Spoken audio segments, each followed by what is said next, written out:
In November 1998, the members of Tectonic Theatre Company arrived in Laramie to interview the people of the town. They returned to Laramie several times and conducted over 200 interviews. The play you're about to see has been edited from those interviews, as well as from journal entries of company members and other found text. Company member, Greg Patori. My first interview was with Detective Sergeant Hing of the Laramie Police Department. At the start of the interview, he was sitting behind his desk. Sitting something like this.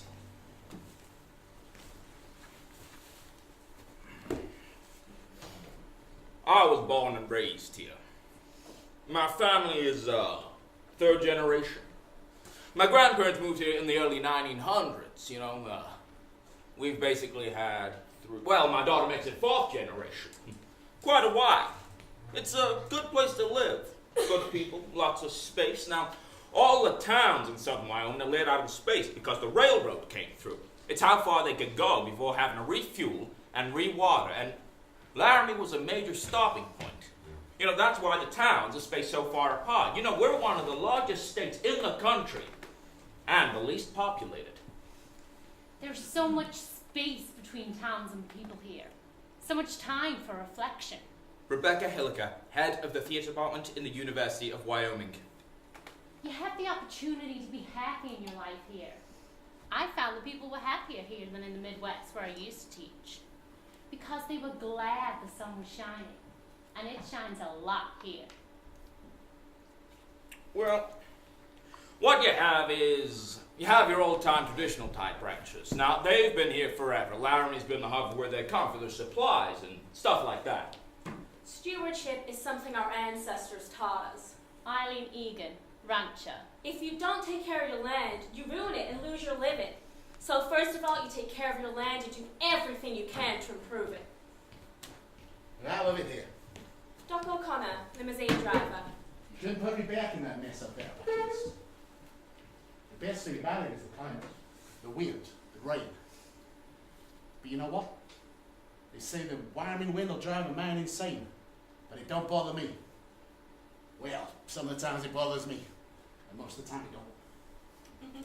And then you got, the university population. I moved here after living in some of the bigger cities. Philip Dubois, president of the University of Wyoming. I loved it there, but you'd have to be out of your damn mind to let your kids out after dark. But here, in the summertime, I let my kids stay out until 11 p.m. and I don't think twice about it. And then, there's the people who live in Laramie, basically. I moved here from rural Texas. Zaki Solomon, Laramie residents. Now, in Laramie, if you don't know a person, then you'll definitely know someone they know. So it can only be removed 1 degree at the most. And for me, I love it. I mean, I love to go to grocery stores. I get to visit with 4 or 5 or 6 people every time I go. And I don't really mind people knowing my business because what's my business? I mean, my business is basically good. But I love the trains too. Well, they don't bother me. Well, some of the times they bother me, but most of the time they bother me. Even though one goes by every 30 minutes out where I live. Doc actually lives up in Bosler, but everyone in Laramie knows him. He's also not really a doctor. They used to carry cattle, them trains. Nowadays all they carry is diapers and cars. I grew up in Cody, Wyoming. April Silver, university student. Laramie's better than where I grew up, I'll tell you that. It's, a good place to live, good people, and lots of space. Now, when the, incident happened with that boy, a lot of press people came here, and, some of the time some of them followed me up to the crime scene, and, well, it was a gorgeous day, absolutely gorgeous day, real clear and crisp, and the sky was that blue. You'll never be able to paint. It's just sky blue. And it's just gorgeous. And the mountains had a little snow on them. And this one reporter lady who was out there, well, she said... Where was the body? Where was the body? Who found the body? Who found the body? Well, this is a part riding's really big out here, horseback riding, you know, it's close to town.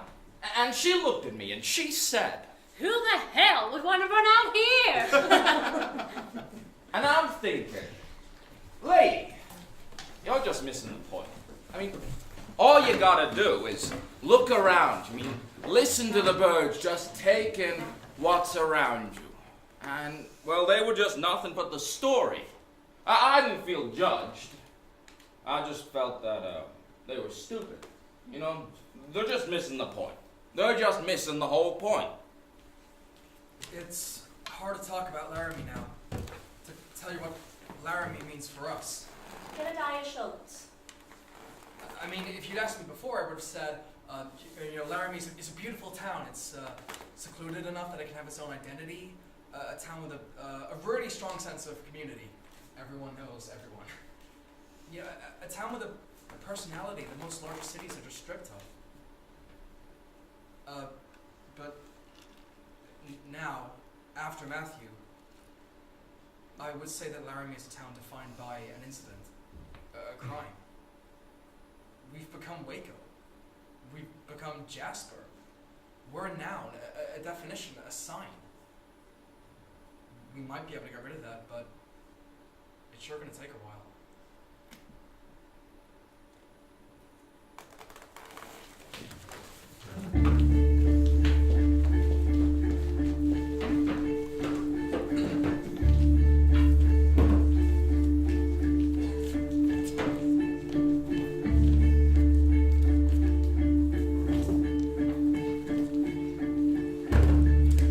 Journal entries. Company member Andy Paris. Moses calls me and says he's got this idea for his next theater project, but there's this real somberness in his voice. So I say, okay, what's it about? And he says he wants to do a piece about what's happening in Wyoming. Stephen Belba. Leah told me that the company were thinking about going up to Laramie to conduct some interviews, and they wanted me to come. But I'm hesitant.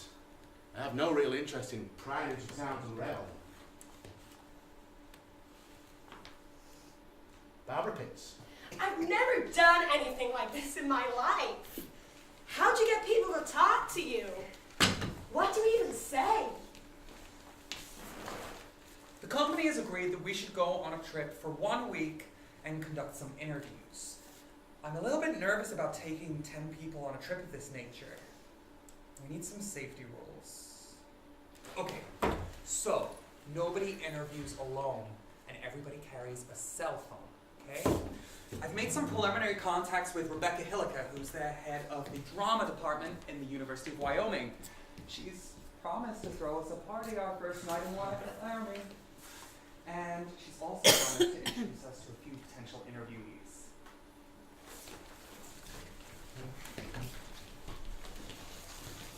You know, when I first heard that you were thinking of coming here, when you first called me, I wanted to say, you've just kicked me in the stomach. Why are you doing this to me? But then I thought, that's stupid. You're not doing this to me. More important, I thought about it, and we've had so much negative closure on this whole thing. And the students really need to talk. When this first happened, they started talking, but then the media descended and all the dialogue stopped. You know, I really love my students because they're free thinkers. And you may not like their opinions, you may not like what they have to say, because they can be very redneck. But they're honest and they're truthful. So there's a dynamic here. There's an excitement in education that I didn't have with my students in the Midwest or North Dakota. Because there was so much Puritanism that dictated how people looked at the world, that a lot of the times they didn't have an opinion. You couldn't get them to express an opinion. And quite honestly, I'd rather have an opinion I don't like and have that dynamic in education. There's a student I think you should meet. His name is Jedediah Schultz. I've lived in Laramie my whole life. Actually, my family's been in Wyoming for generations. Now, when it came time for me to go to college, my parents couldn't afford to send me. I actually wanted to study theater. and I knew that if I was going to go to college, I would need to get a scholarship.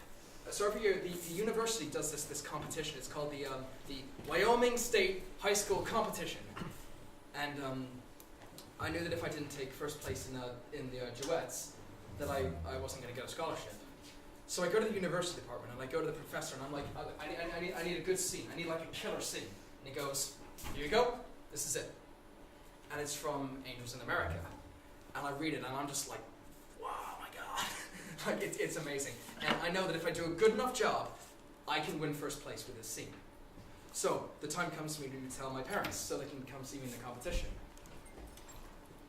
There's something you need to understand, though, is that my parents, they come to see me in everything. Just every ball game, every hockey game, clarinet recital, just everything. And they bring me into their room, and they sit me down, and they tell me that if I do that scene, they will not come to see me in the competition. Because they believe that it's wrong. That homosexuality is wrong. I mean, they felt that strongly about it that they didn't want to come see their son do probably the most important thing he had ever done in his life up to that point. And I didn't know what to do, because I've never gone against my parents' wishes before, so I was kind of nervous about it, but I decided to do it. And all I can remember of the competition is, when it was over, me and my scene partner, we stood up, and we were shaking hands, and then there was just this like massive standing ovation. It was incredible, and we took first place. We won. That's how I can afford to be at the university, because of that scene. It was one of the best moments in my entire life. And my parents weren't there.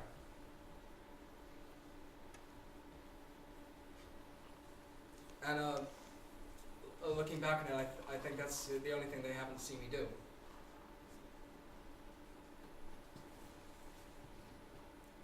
I just think about it now, and I just think, why did I do it? You know? Why did I go against my parents' wishes? Because I'm not gay, so why did I do it? And I guess the only answer I can give you, the only honest answer I can give you is just because I really wanted to win. Like, it was an amazing scene. It was like the best scene. Do you know Tony Kirshner? Maybe you can tell him. It says right here on the map. I know exactly where we're going. But we fucking mad. It says right Does anyone have any cell phone reception anywhere? We arrived today in Denver Airport and drove to Laramie. You know, the moment we crossed the Wyoming border, I swear I saw a herd of buffalo. Also, I thought it was strange that the Wyoming sign said, Wyoming! Like no place on earth! Instead of Wyoming. Like no place else on earth. But I don't understand. Why would it be chicken and beef? Like, that's their head. Bring us back with a fucking barnyard. No chicken in it!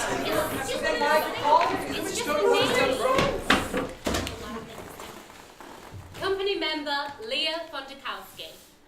We stopped off at a local inn for a bite to eat, and our waitress said to us, Hi, how are you? My name's Debbie, and I was born in 1954. And yes, Debbie Reynolds was very big back then, so there's a lot of us around. But I promise I won't slap you unless you take your elbows off the table. The company tried to explain to me, to no avail, what chicken fried steak was. So are you guys like from Wyoming, or are you just passing through? I mean, we're just passing through. Company member Barbara Pitts. We arrived in Laramie tonight. Just past the Welcome to Laramie sign. The first thing to greet us was Walmart. In the dark, this could be any drag in America. Fast food chains, gas stations, but just as we got to the railroad, it's like it turned into a 20th century western town. And as we passed the university inn, where the sign where amenities had been, such as heated pool or cable TV, it just said, hate is not a Laramie value.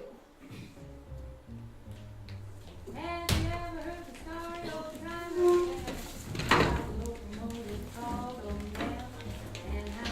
I met today with two long-time Laramie residents, Allison Mears and Marge Murray, two social workers who, well, taught me a thing or two. So, what Laramie used to be like when Marge was growing up, well, it was mostly rural.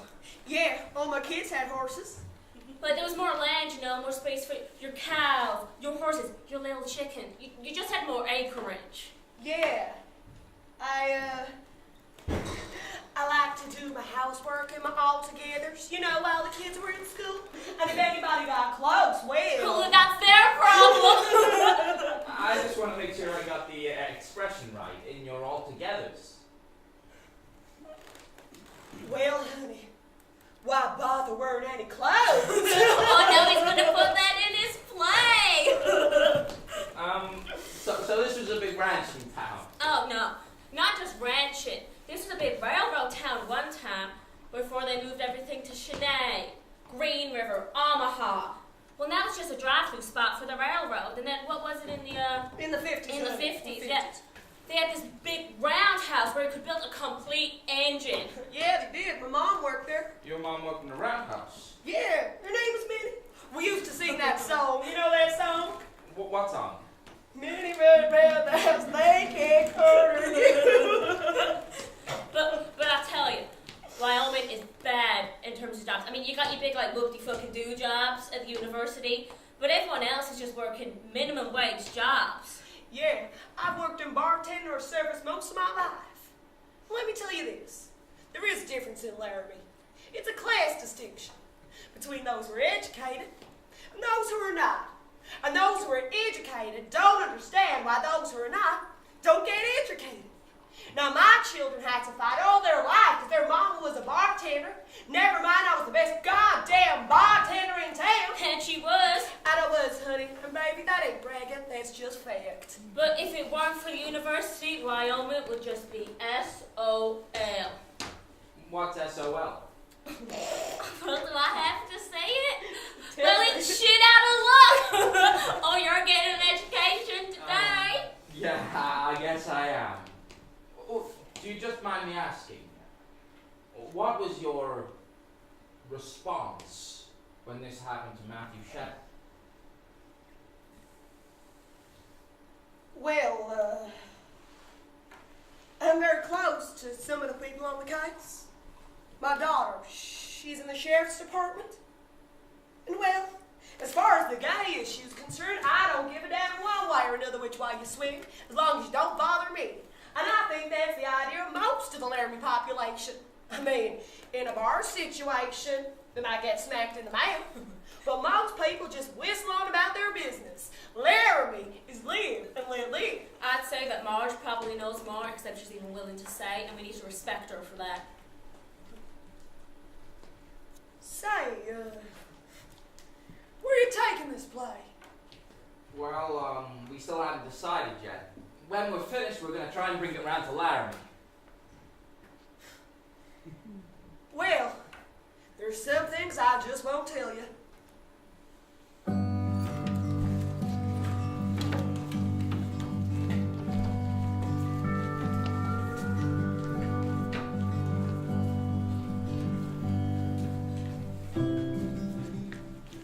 Today, for the first time, I met somebody who actually knew Matthew Shepard. Trish Stegger, the owner of our local shop in town. Matt used to come into my shop. That's how I knew it. You know, it was the first time I'd ever heard him referred to as Matt instead of Matthew. Did he go by Matt to everyone?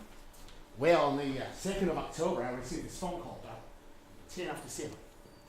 Well, it was Matthew Shepard. And he said, can you meet me in the corner of 3rd and Grand? So, well, I pull up to the corner and I see who this Matthew Shepard is. Well, he's just this little guy, 5'2", soaking wet, I'd say 97 pounds tops, You know, they said he weighed 110, but no, No, I don't believe it, you know. The papers also said he was 5'5". But no, he was 5'2", you know, maybe even 5'1", you know. Anyway, so he walks up to the window. And, well, I'm going to take this step by step so you start to better understand the principle of this matter. So he walks up to the window. And I say, "Are you Matthew Shepard?" And he says, "Yeah, I'm Matthew Shepard, but I don't want you to call me Matthew. And I don't want you to call me Mr. Shepard. I want you to call me Matt. You know, and I want you to know, I am gay. And we're going to a gay bar. Do you have a problem with that?" And I say, "Well, how you pay?" So the fact is that Laramie does not have a gay bar. And for that matter, neither does Wyoming. So he was paying me to take him to Fort Collins in Colorado. It's about an hour's drive away. Matt was a blunt little shit. But I liked him. You know, he was straightforward. You see what I'm saying? He was straightforward. You know, maybe he was gay, but, you know, he was straightforward, you know. You see what I'm saying? I don't know. How does one person ever really tell about another? You should speak to my sister, Romaine. She was a good friend of Matthew's. We never really called him Matthew, actually. Most of the time we just called him Choo Choo, you know, because we used to call him Matthew, and then we just called him Choo Choo. And whenever I think of Matthew, I always think of his incredible beam and smile. I mean, he'd walk in and be like, you know, he'd smile at everyone. He just made you feel great. And sometimes he would like stare people down in the coffee shop because he always wanted to sit on the end seat so he could talk to me while I was working. And if someone was sitting in that seat, then he would just stare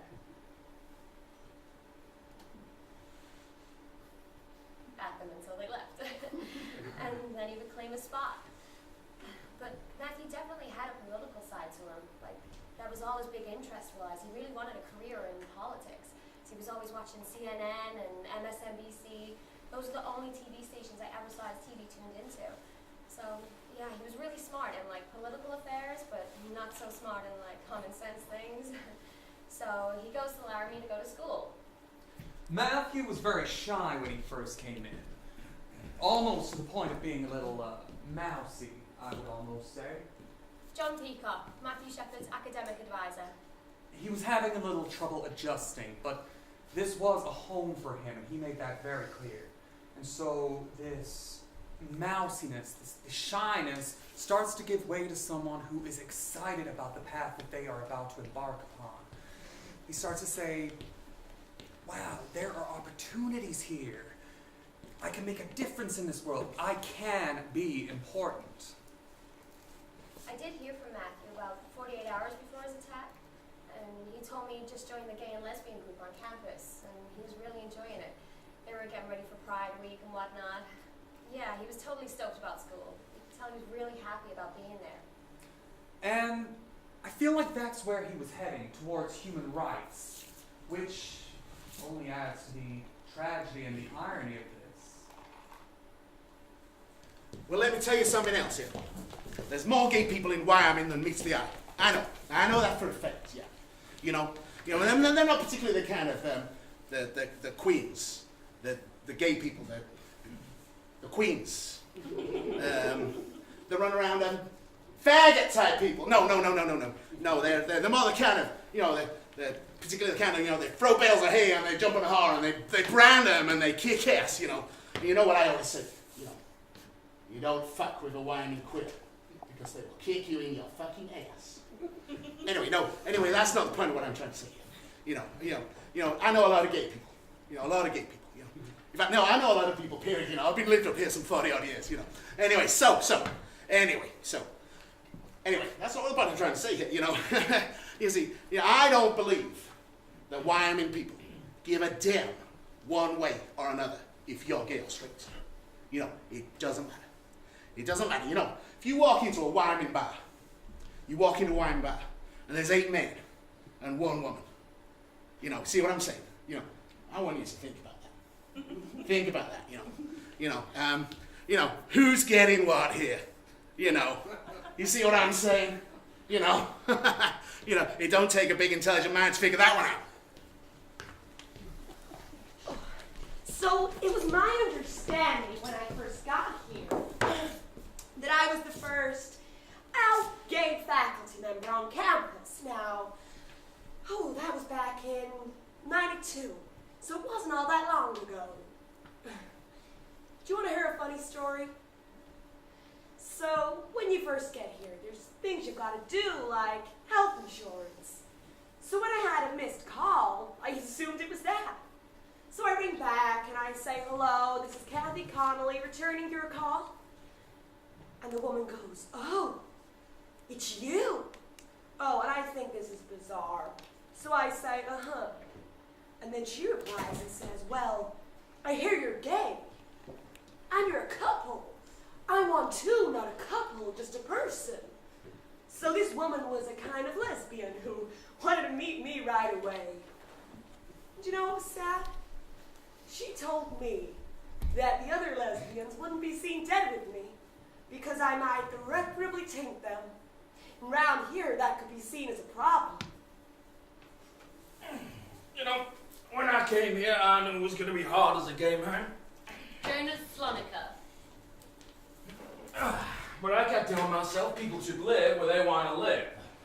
And there'd be times I'd go down to Denver and I'd go to gay bars. And, well, I'd met so many men down there, so many gay men from Wyoming. And they're like, that is not a place where I can live. How can you live there? I have to get out and go, you know. But every once in a while, there'd be a guy. Gosh, I miss Laramie, you know. I really love it there. That's where I want to live. And they get this starry-eyed look in their eyes. And I'm like, if that's where you want to live, do it. I mean, imagine if more gay people lived in smaller towns. Although, it's easier said than done, of course.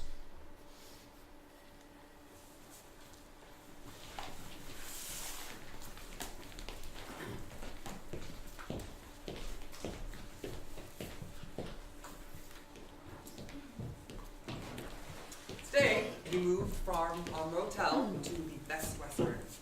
Moses Kaufman. My only hope is that it is a better Western. Today we divided up to go into different churches in the community. Moses and I were given the Baptist church. We were greeted to the services by the Reverend himself at the entrance to the chapel. And this is what I remember of his sermons that morning.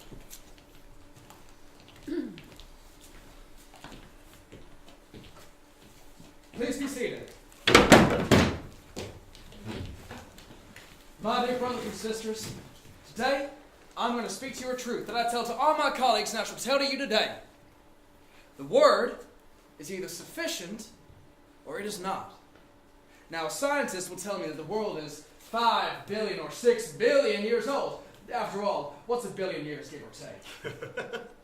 The Bible says human history is 5,000 years old. The Word is either sufficient or it is not. The sociology of religion in the West. Stephen Meade Johnson. A lot of dominant traditions in this town. You've got your Baptists and your Mormons. They're not just in Salt Lake City anymore. They are everywhere. They're like jam on toast in this town. The Mormon church has a little something different going that irritates some folk. Doug Laws, State Ecclesiastical Leader of the Mormon Church. And that is that we absolutely believe that God still speaks to man. And we don't just believe that God spoke to man and he wrote it in the Bible. No, we believe that God still speaks to man today. We absolutely believe that. We believe that the prophet of the church has the authority to receive inspiration and revelation from God. So, to the left of this panel, so far left, I'm basically sat on my own, is me and the Unitarian Church. Now, we are basically humanists who are predominantly atheists. That is to say, we don't really know if we class as a religion.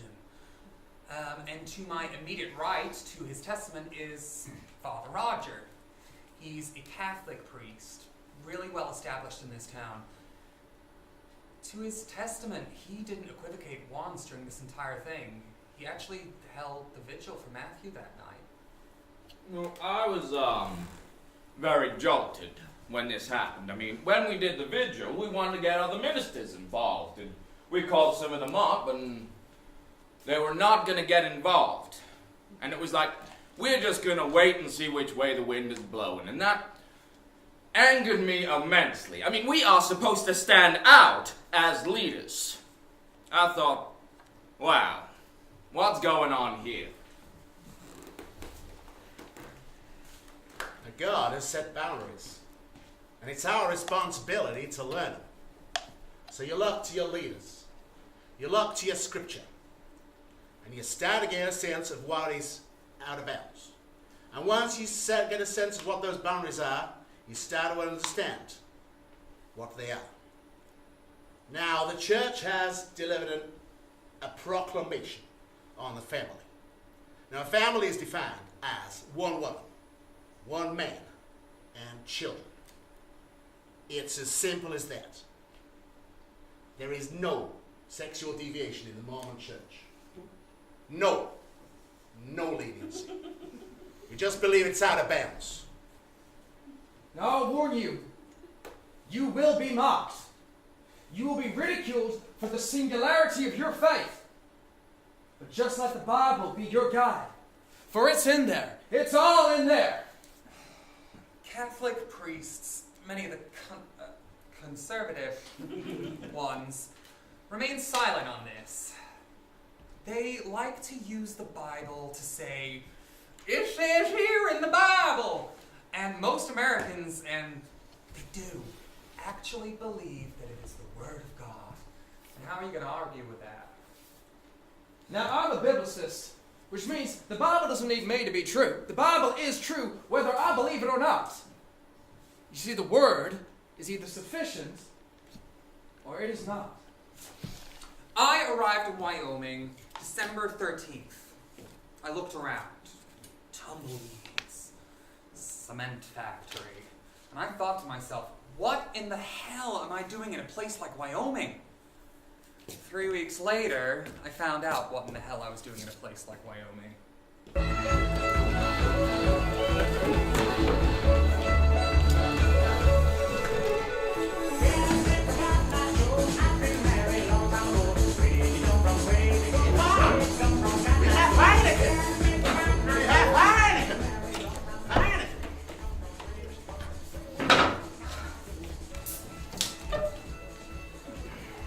I arrived in the fireside.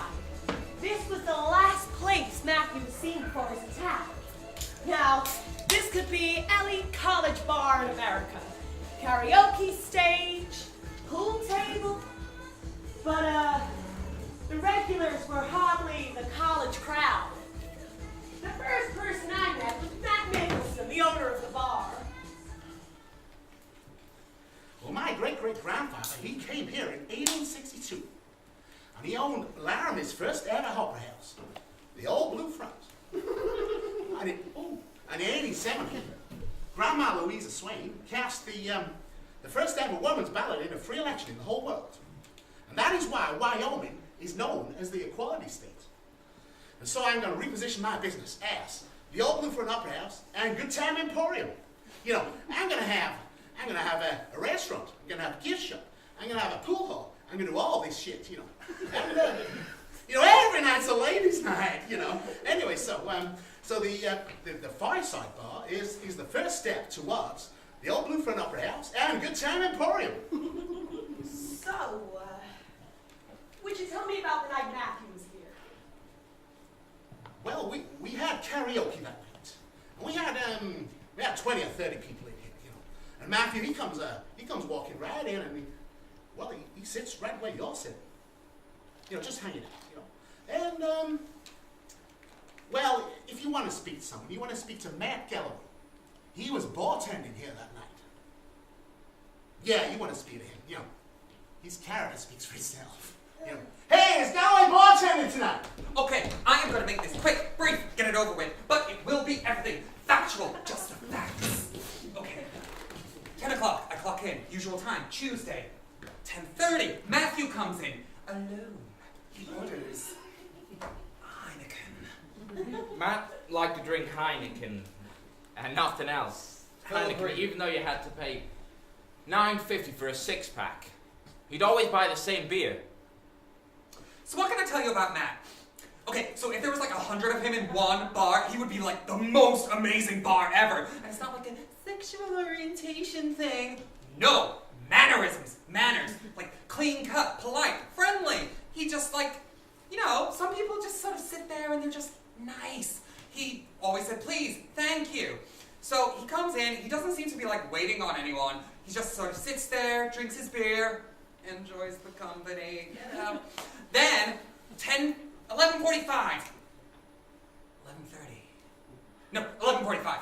So, 11:45, Russell Henderson and Aaron McKinney walk in. I don't know who they are at the time, but they're the perps. The accused. Perps. So, they come in all like dirty and grungy and like, ugh, give me, and they order themselves a beer, and they pay for it in dimes and quarters. You don't forget that. 5, 50, and dimes and quarters, that's a fucking nightmare. So anywho, they come in, they order their beer, they don't seem that intoxicated or anything, and they just go off into the pool room. Remain passive. Money meant nothing to Matthew because he came from a lot of it. Like, he would hand over his wallet in like 2 seconds because money meant nothing. His shoes might have meant something. They can say it was robbery. I don't buy it for even an iota of a second. So next minute, I look over, and McKinney and Henderson are walking around, and they're talking to Matt. So Aaron said that Matthew came over to him and like said he was gay and like tried to get it on with him and Russ. Kristen Price, girlfriend of Aaron McKinney. But that's when he got aggravated and he was like, I'm straight and like he doesn't want anything to do with it. But then that's when him and Russ decided to pretend to be gay, follow him into the bathroom, get him into the truck, and rob him. Okay, no, I 100% refute that. I refute that! That is because I will give you 2 reasons why. 1, character reference. Matt was sat there. They were like over there. Why would they come on to him? Like he's this big flaming gay that he's just gonna come on to everybody? No, he didn't come on to me. Hello. 2, territorialism. So he was sat there. They were in the pool room. When I looked up, they were in his area. Yeah? So who came on to who by that? Matthew was the kind of person, like, he would never not talk to someone for any reason. Like, if you just started talking to him, he'd be like, oh, blah, blah, blah, blah, blah, because he never had a problem just striking up a conversation with anybody. I mean, Matt did feel lonely a lot of times, and me knowing that and knowing how gullible Matt could be, he would have walked right into it. I mean, just the fact that he was alone that night without any friends made him that much more vulnerable. So basically, what I am saying is, because I am the chief eyewitness of this case, thank you, there's this. I saw Matthew leave. He left with 2 people, but I didn't see who they were. But at the same time, McKinney and Henderson weren't there. You do the math.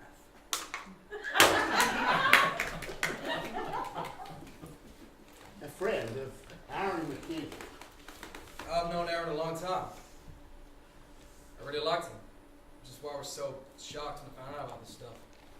I know he was living out with this girl over here.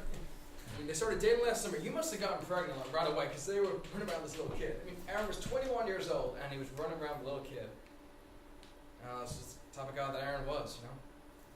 Liked to dress in big clothes like Tommy Hilfiger, Polo, Gucci. You know, acting cool, acting tough. But, you know, you get in his face, back down instantly. Like he's like some scared little kid. Sherry and Anderson. Russell was just so sweet. He was the one who was the Eagle Scout. His whole presence was just so quiet and sweet. So of course it doesn't make sense to me. And I know people snap or whatever. It wasn't a real intimate relationship. I was just his landlord. I did work for them too with the chuck wagon. I remember this one time at the Christmas party. He was just totally drunk, out of his mind. We all were pretty much just party time. But he wasn't belligerent. He didn't change. His personality didn't change. He was still the same little meek Russell. I remember he came up to me and said, Sherry, when you get a chance, can we have a dance? We never did get around to that, but now, I just want to shake him, you know? What were you thinking? What in the hell were you thinking?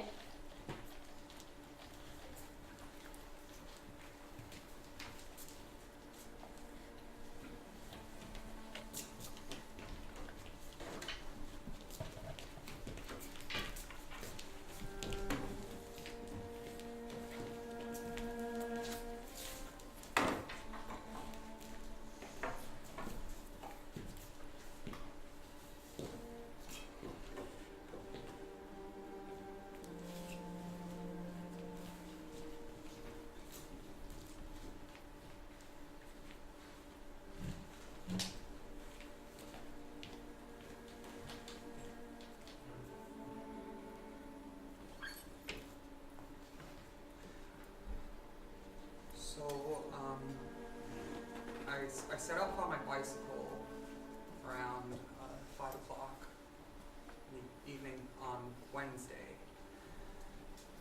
Just kind of wanted to go for a ride, you know? So I went up to Cactus Canyon. I'm not super familiar with the area, so on my way down I was just kind of picking which way to go. And that's why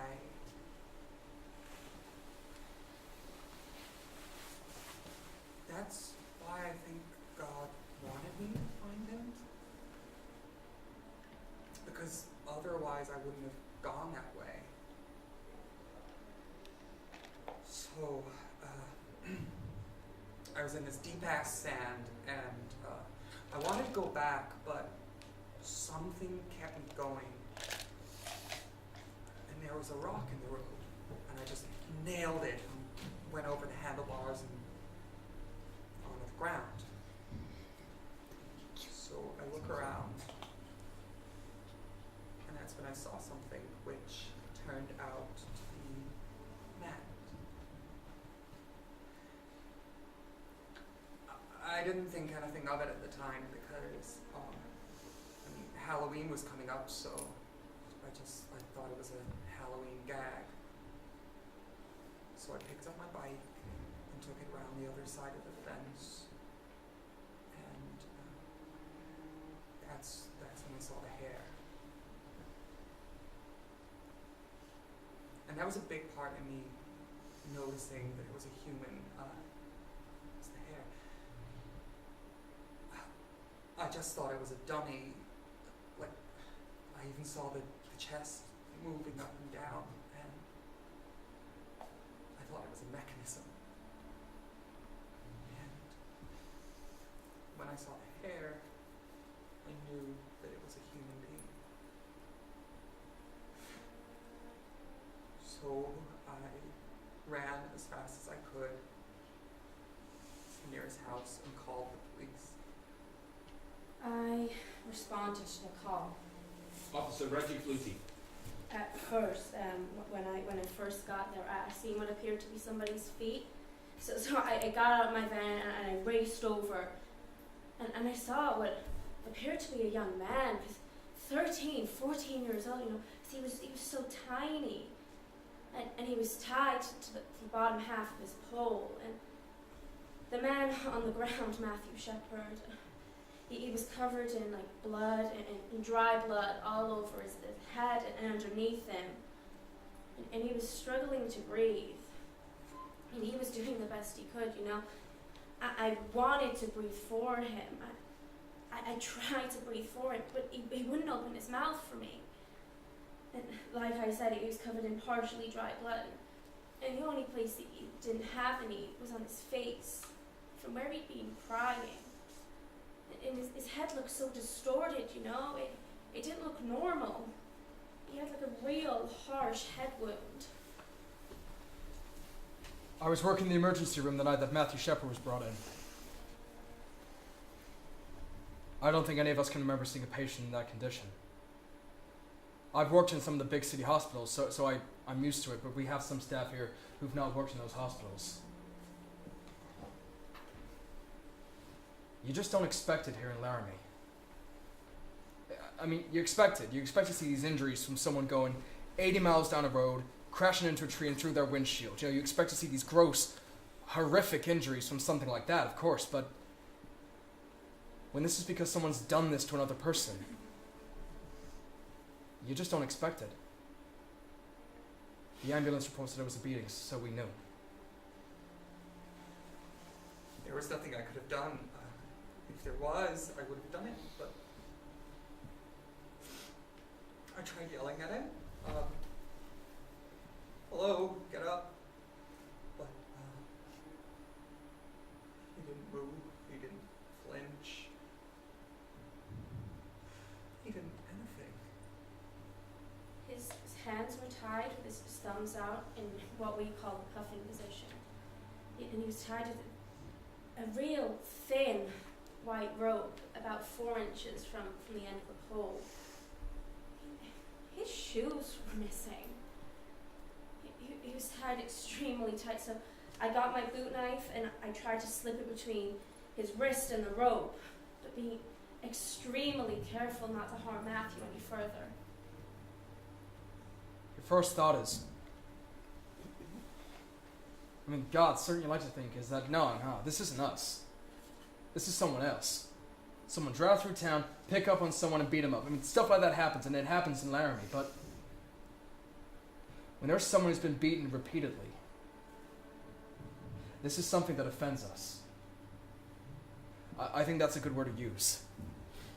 It offends us. When I finally got through there, we managed to get him onto his left side, but that's when he just stopped breathing, so we had to put him back on his back, and that was enough of an adjustment, and I was able to set him free from there. And then I'd seen the EMS unit try to get to the location, and once they got through there, we were able to put him in a neck brace, get him on a backboard, and scoot him from underneath the fence.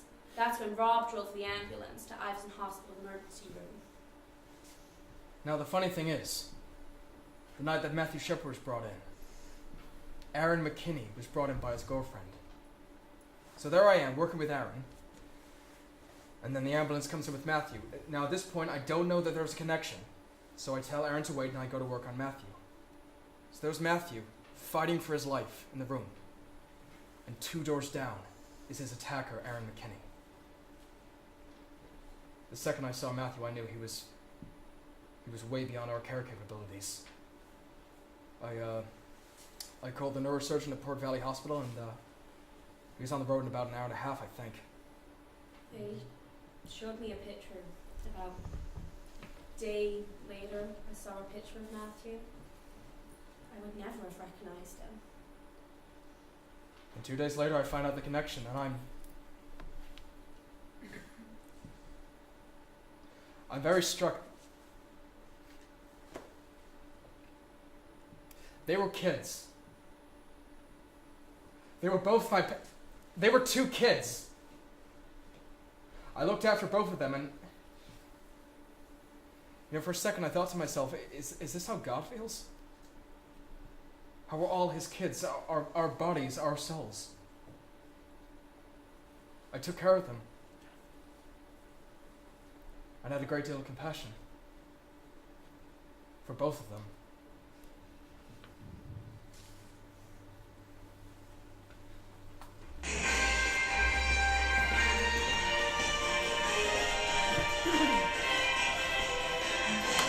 Our focus today turns to Laramie, Wyoming, and the Albany Country Courthouse, where Aaron James McKinney and Russell Arthur Henderson are being charged with the brutal beating of Matthew Shepard, a gay University of Wyoming student. The arraignment was on Friday, right around lunchtime, and I said, screw it, I'm going. It's just a few blocks. More of the information had come out about the case. Did anybody tell you how these were 2 local boys who everybody had some kind of relationship to? When I got there was 100 people outside and just as many news and media. So there's 200 people in the room at this point. And then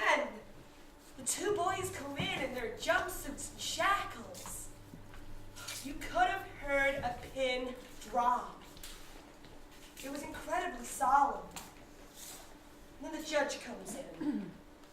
And he does a reading of the prosecution. And I mean, it was just a statement. It was just a statement of the facts, and the facts were... The essential facts are that the defendants, Aaron James McKinney and Russell Al Henderson, met the victim, Matthew Shepard, at the Fireside Bar.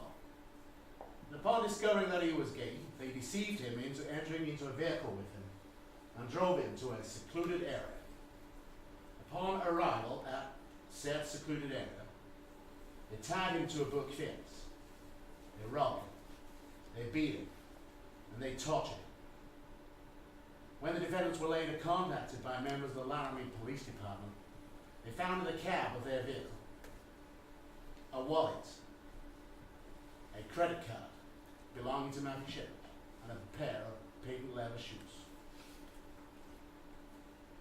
The defendants took the wallet containing $20, the credit card, the pair of patent leather shoes, and among other items, and obtained the victim's address in order to later burglarize his home. There wasn't a dry eye in the house at this point. Just kept getting more and more horrific, and it ended with... They left the victim begging for his life.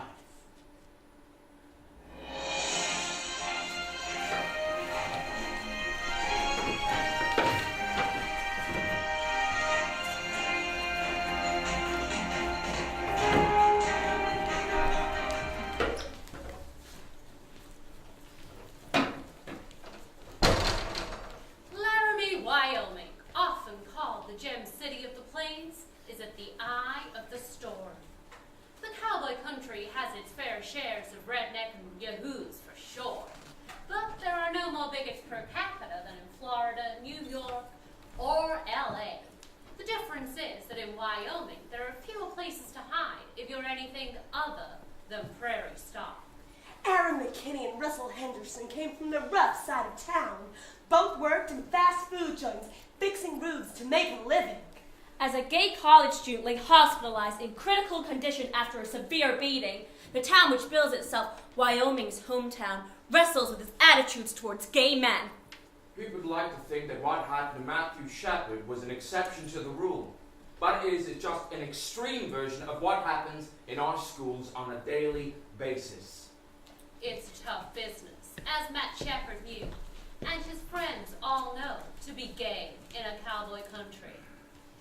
It was huge. There were herds of reporters all over the town. That makes quite a difference in a town of this population. There were reporters everywhere, news trucks all over the campus, all over the town, and we're not used to that type of attention. We're not used to that type of exposure. These people are predators. Like this one journalist actually caught one of the judges in the bathroom at the urinal and was asking him questions. And the judge was like, "Can I please have some privacy?" And the journalist was offended that he had asked for privacy. This is not how journalism started, like the Gutenberg press, you know? When hard copy came to take me, I take it right back. I have every word I ever said on tape. So if they ever try any funny business, I will kick them in the fucking ass. Wyoming Governor Jim Geringer, first-time Republican up for re-election. Thank you for joining us, Governor. I am sickened and disgusted by the heinous crimes committed against Matthew Shepard. I would like to offer my most heartfelt sympathies to the family. Governor, you haven't pushed for hate crime legislation in the past. Believe me, nobody is more hate crime legislation than I am. But I urge the people of Wyoming not to jump to conclusions that will give certain people special rights over others. We will wait and see if this crime is committed based on hate or terrorism. They got the beginning of the news story with the graphics in the background, and they got murder in Wyoming, and Wyoming's dripping red like it's got blood in there or something. And we're here going, wait a minute. What is this? This is sensationalism. And then we're here going, do you know what? We had the guys in jail in less than a day. I think that's pretty damn good. That we're like more or less maligned. Eileen and Gil Ingen. That we're not a good community, and we are. Most of the people here are good people. Get your bad apples every once in a while. I think that the gay community took this as an advantage. Said this is a good time for us to exploit this. Bill McKinney, father of one of the accused. Had this been a heterosexual fight that these two take over and rob, then this would have never have made the national news. And now my son is guilty before he's even had a trial. Look, I do think that the media actually made people accountable, because they made people think. Because people are sitting at home watching their TVs and listening to CNN and watching Dan Rather and going, Jesus Christ, well that's not how it is here. Well, how is it here? Matthew Shepard, medical update. Saturday, October 10th, 3 p.m. Well, by this point I looked out there, and where there had been 2 or 3 reporters, there must have been 10 or 15 still photographers, another 20 or 30 reporters, and 10 video cameras. The parents had just arrived, and I had barely introduced myself. I looked out there and I thought, my gosh, what am I gonna do?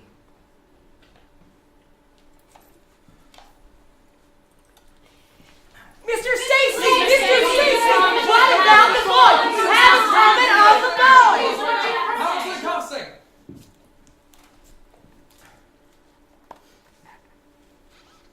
Matthew Shepard was admitted in critical condition approximately 9:15 p.m.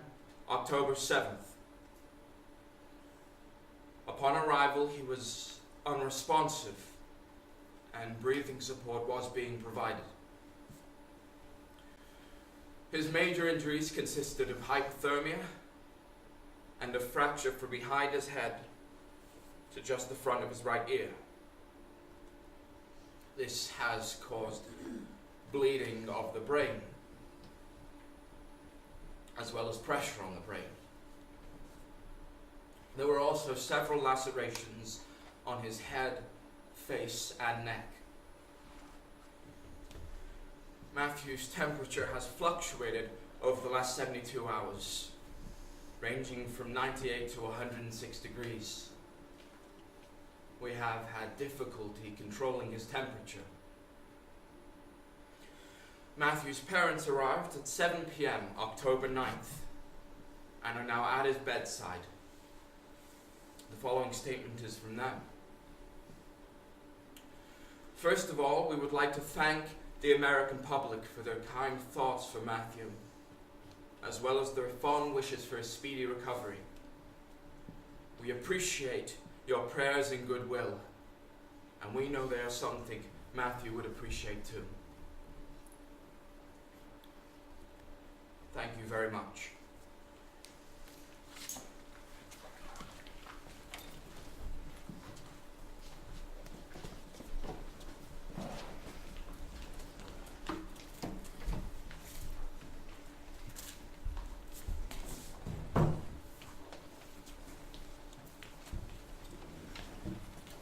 Aaron McKinney and Russell Henderson pled not guilty to charges.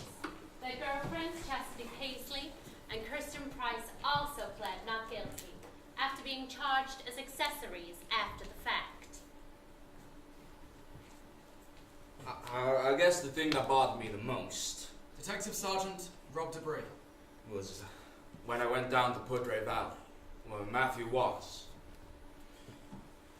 And the thing that bothered me the most was seeing him and touching him. You know, as a homicide detective, you look at bodies. But this poor boy is sitting here fighting all his life trying to make it.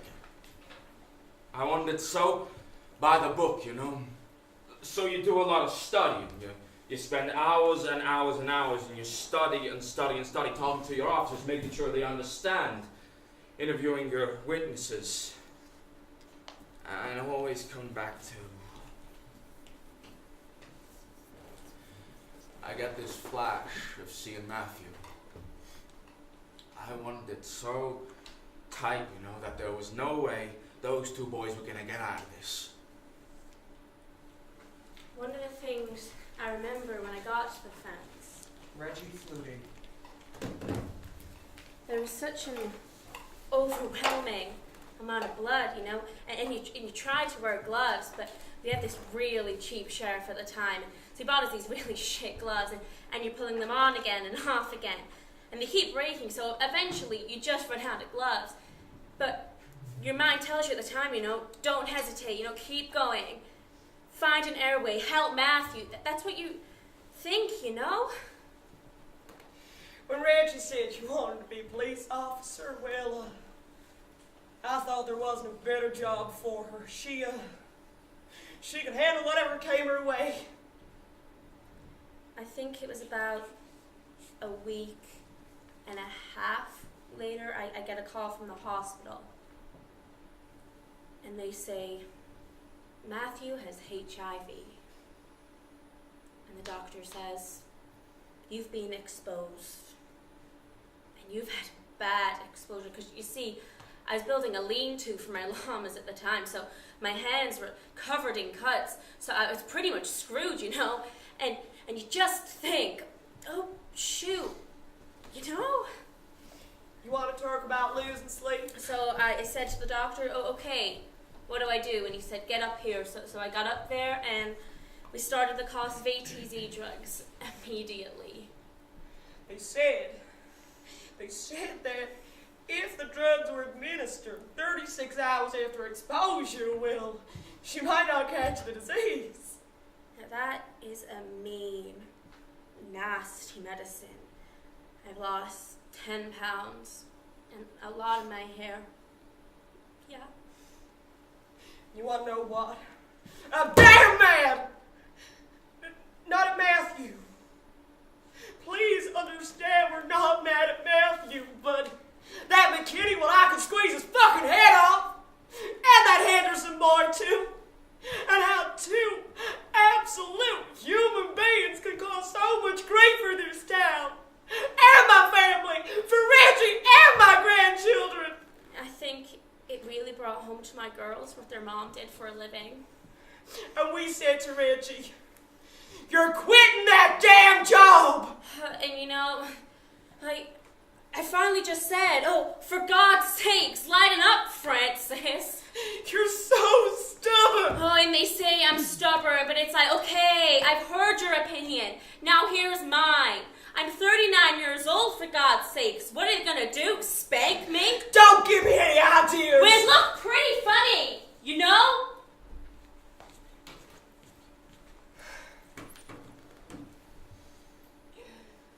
I just hope she doesn't go before me.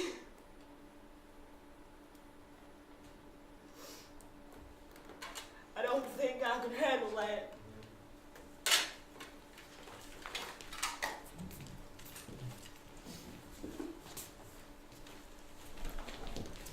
This is a young person who read my statement in the Denver Post story. They wrote to me directly and said, You and the straight people of Laramie and Wyoming are guilty of the beating of Matthew Shepard, just as the Germans who looked the other way are guilty of the deaths of the Jews, the gypsies, and the homosexuals. You have taught your straight children to hate their gay and lesbian brothers and sisters. Unless and until you acknowledge that Matthew Shepard's beating is not just another random occurrence, not just the work of a couple of random crazies, you have Matthew's blood on your hands.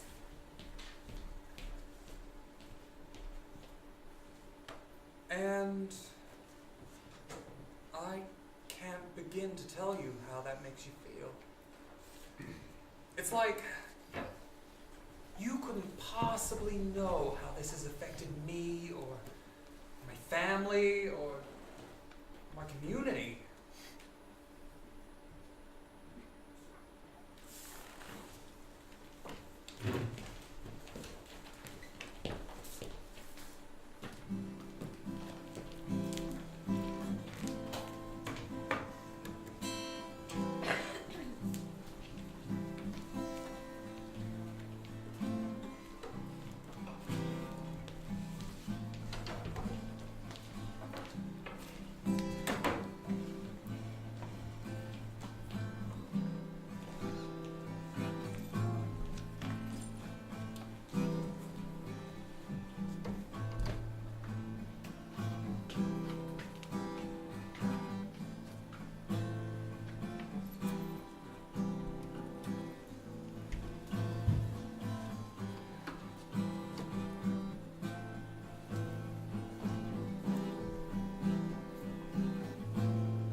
troubled water, I will lay down.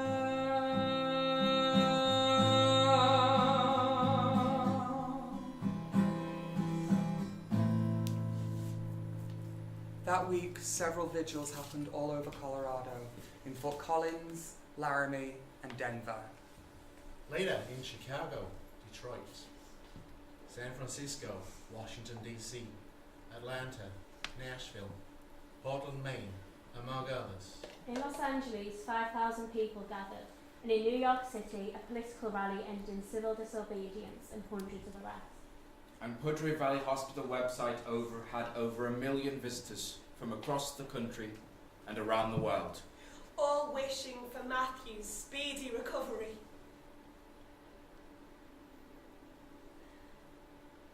When darkness falls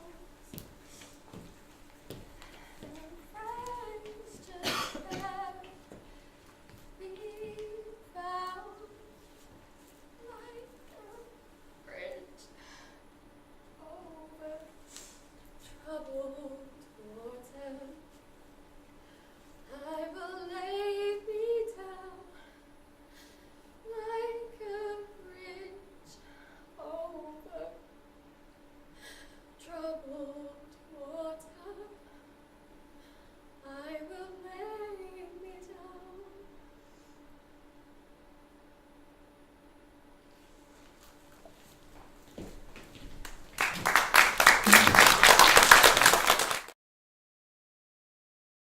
Any updates, Mr. Stacy? Matthew Shepard medical update, Sunday, October 11th. As of 9 a.m. today, Matthew Shepard remains in critical condition. The family continues to empathize that the media respect their privacy. The family also wants to thank the American public for their kind thoughts and concern for Matthew.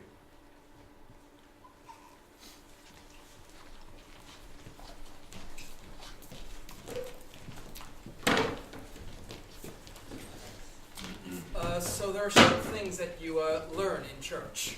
Jedediah Schultz. And the Reverend will tell you flat out that he does not agree with homosexuality. And, well, I just don't know. I mean, like, I'm still going through changes and learning about myself, and so I don't think I have enough information right now to make a decision that says, you know, homosexuality is right. I mean, when you've been raised your whole life to think that it's wrong, so, right now I would say that I don't agree with it. Yeah, I don't agree with it. But I don't, like, hate homosexuals. I mean, I'm not gonna, like, persecute them or anything. I mean, that's not gonna be getting in between me and the other person at all. Well, it's preached in schools that being gay is okay, and yada, yada, yada. Murdoch Cooper. And if my kids ever ask me, I will set them right down and I will say, well, this is what gay people do. And this is what animals do. And I'll say, this is the life. This is the lifestyle. And this is why I believe it is wrong. There's more gay people in Laramie than what you might think. Conrad Miller. It don't bother anybody because the gays and the lesbians know damn well who to talk to. If they step out of line, they're asking for it.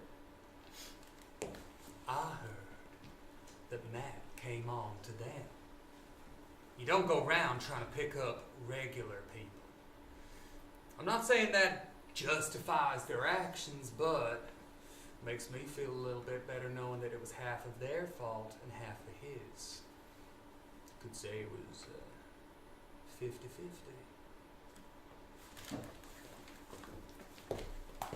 Yes, as a lesbian, I was more concerned for my safety. Zaki Salman.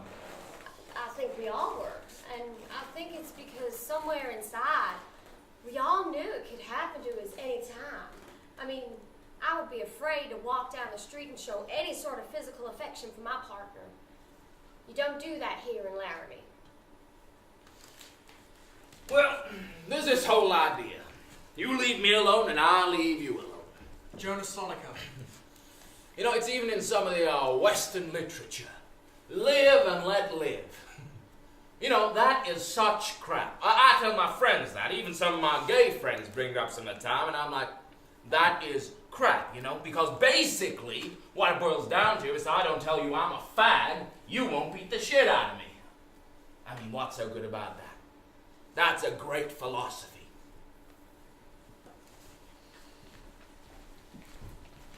This evening I went at the Fireside Bar, and I bumped into two friends of Aaron McKinney, Shannon and Jen. So, you guys, you knew Aaron well, right? Yeah, when I found out, I thought it was real awful. I mean, I don't know if Aaron was fucked up or coming down or what, but shit, Matthew had money. I mean, he had better clothes than I did. Matthew was a little rich bitch. Well, you can't call him a rich bitch, though. That's not right. I ain't saying he's a bad person. I'm just saying he was in the wrong place at the wrong time, said the wrong thing. Now, I don't like to admit to it, but there were times I was fucked up on meth, and like, I thought about robbing. I mean, I didn't, but I sure thought about it. It was easy money. I mean, Aaron's like done that type of thing before. I mean, they both had, this one time they like went to Sinead to go do it and came back with like $300. And I don't know if they've chosen like gay people in particular as like their targets before. I think it's like if you look like you got a lot of money and you can be outnumbered, like you're pretty much fair game. So do you believe there was any homophobia that contributed to part of it? I mean, it probably pissed him off that Matthew was gay, because like the gay people I've seen like Aaron interact with, like he's been fine, like as long as they don't hit on him, like as long as it doesn't come up. Or you don't do it in front of him. So did Aaron know other gay people? I mean, he worked at KFC, so yeah. I mean, half the people up there will be like, you know. But I mean, I'm pretty sure he was fine with that. So, well, what would you say to Aaron if you saw him right now? If I saw Aaron now, I'd probably be like, man, why'd you fuck up like that, you know? And like, I'd also just want to make sure he's doing okay. Like, I'm sure he is. But I probably just want to hang out with him. See if you do any tweet. So, you guys went to Laramie High, right? Yeah, can you tell? We're a product of our society.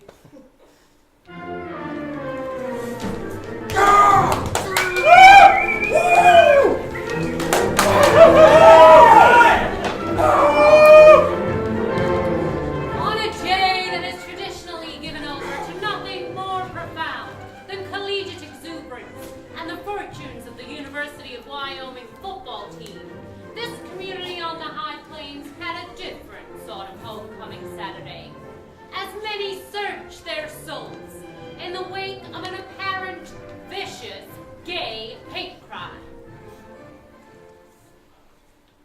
Well, I live in the center of town. My apartment has windows on two opposite side streets. One facing north and the other facing south. And that is the exact same as the homecoming parade route. Now, on the day of the parade, I couldn't walk because I had a cast on my leg because of a fall. And so I was very disappointed because I wanted to match with those people who were walking for Matthew Shepard. But I couldn't. So I decided to watch the parade from my window. Now, on the day of the parade, well, I'm 52 years old, and I'm gay. And I've lived here a long time. And I've seen a lot of things.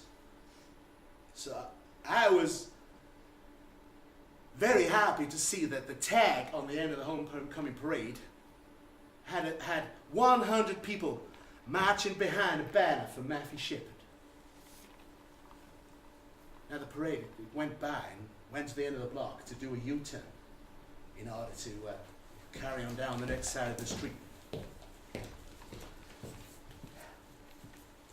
sure enough, 10 minutes later, the parade comes by. And I was just it was just, well, it was just the most amazing thing. You know, the number of people who were marching for Matthew Shepard had grown 5 times. There were now 500 people marching for Matthew Shepard. 500 people. Can you believe it? And you know what? I just burst into tears. Tears were just streaming down my face. And I remember thinking, thank God I got to see this in my lifetime. And my next thought was, thank you, Matthew.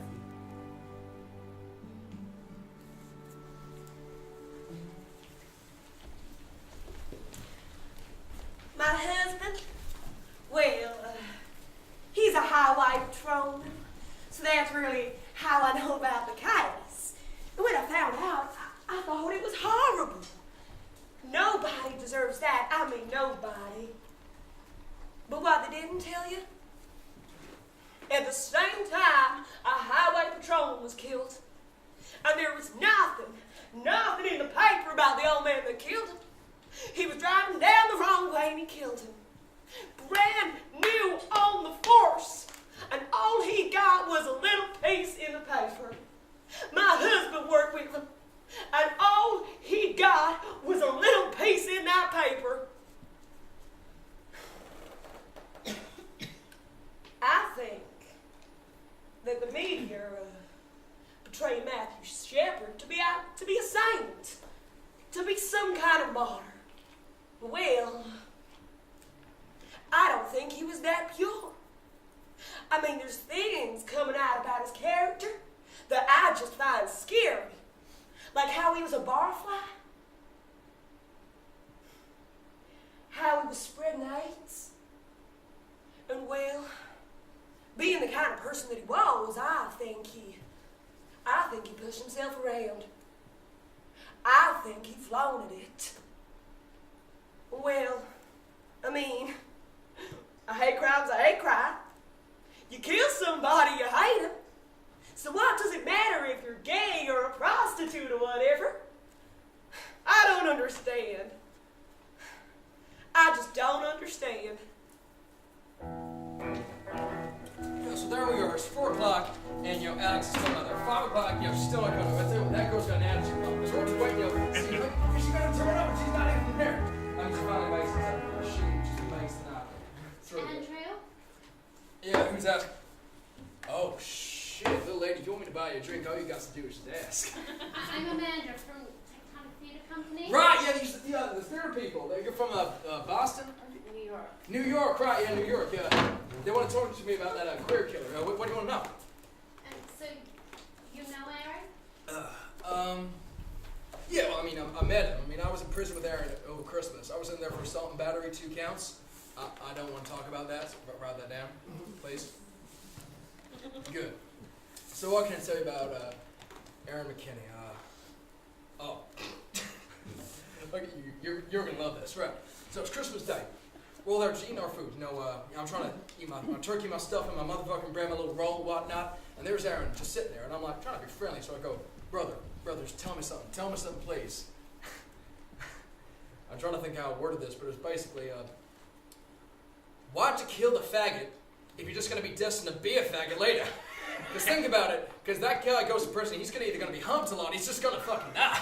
I mean, think about it. And he says, roll his breast, I swear to crispy crust is what the guy says. He goes, because he tried to grab my dick. That's what he said. He's a fucking dumb dog. He don't even act like it was nothing. Now, I heard in the Max Ward, where the prisoners go, when they found out that Aaron and Russell were going there, they were auctioning those boys off. I want him. I want his ass. I'll put aside 5, 6, 7 cartons of cigarettes. Auction his ass off.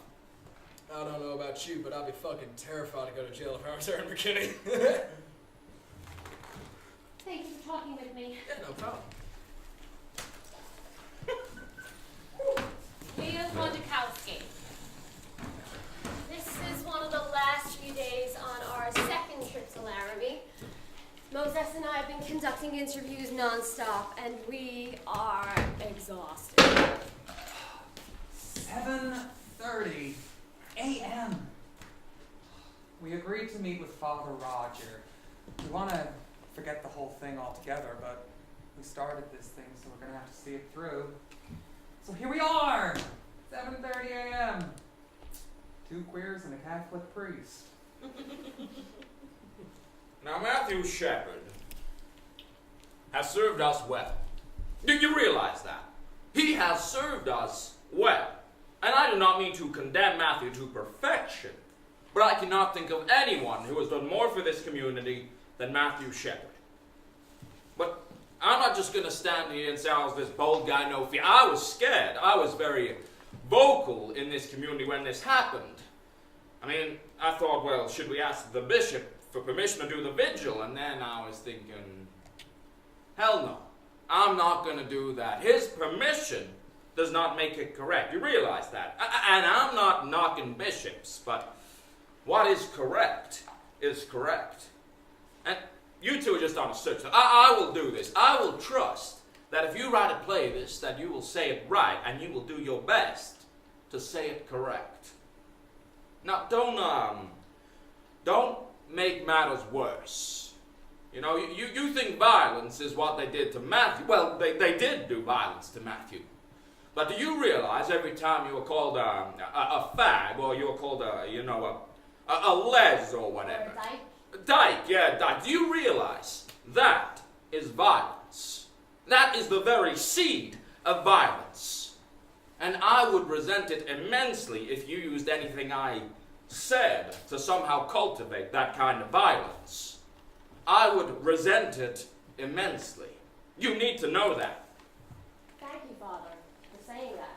Just deal with what is true. You know what is true, and you have to do your best to say it correct.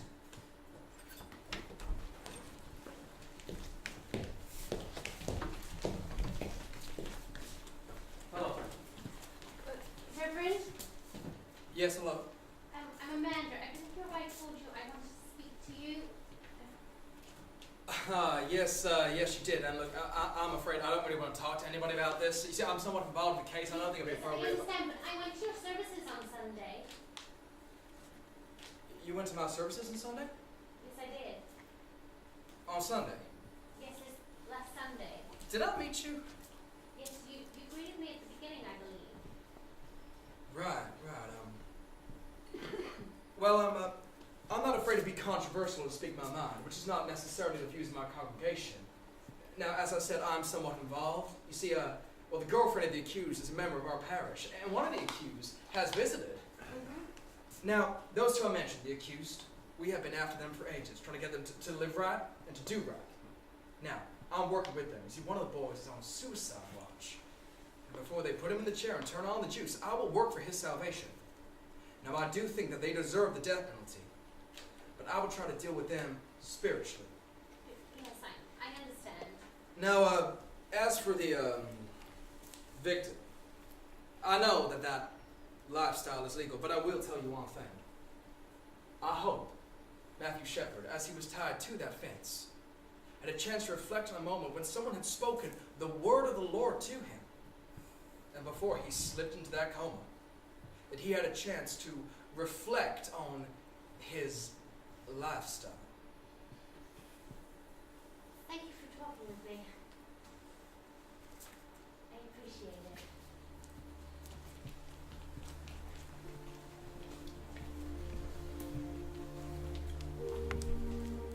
it. Well, by this point, that night, I had just barely gotten home, and gone to bed. Our chief operator called, and his blood pressure's just dropped. Well, let's wait and see. She called me again about 10 after. He just died.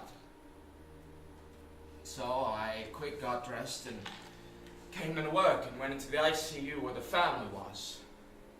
And Well, Judy just came up to me and put her arms around me, and I put my arms around her.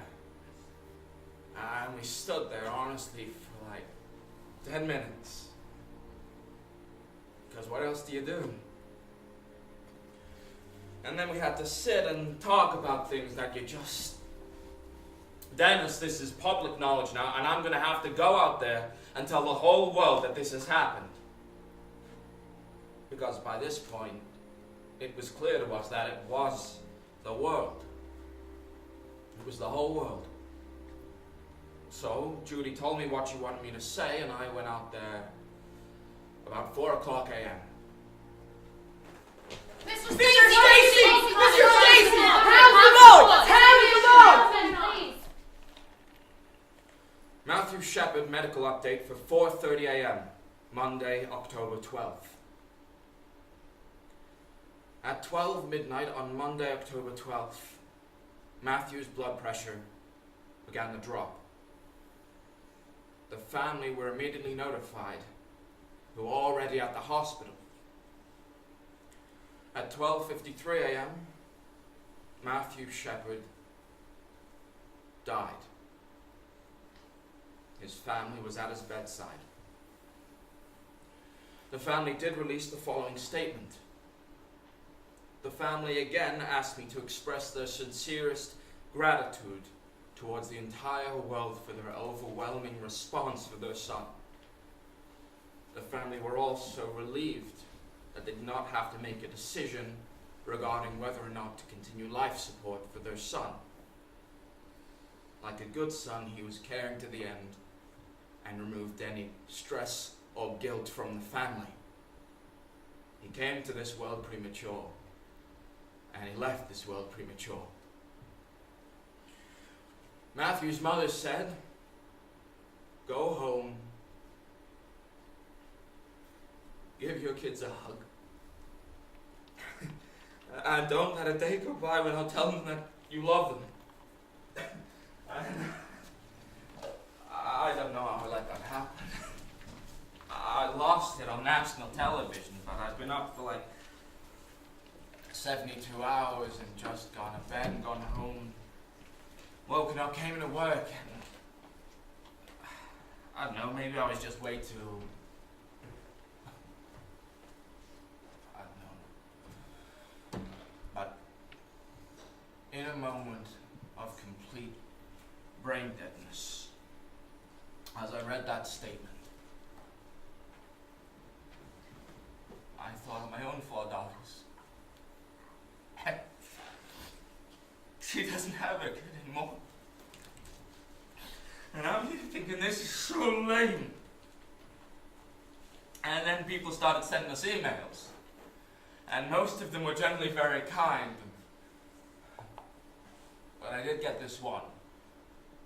This guy wrote in saying, "Do you cry like a baby for all your patients, or just the faggots?"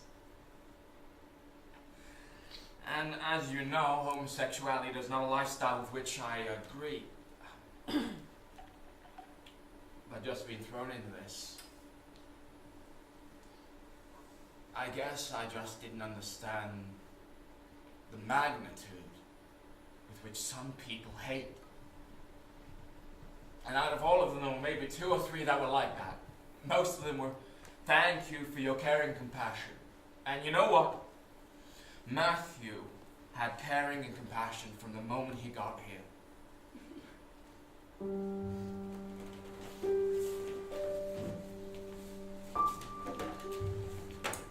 I called Doc and let him know that we would be returning to Laramie for the trials of Russell Henderson and Aaron McKinney. And this is what he had to say.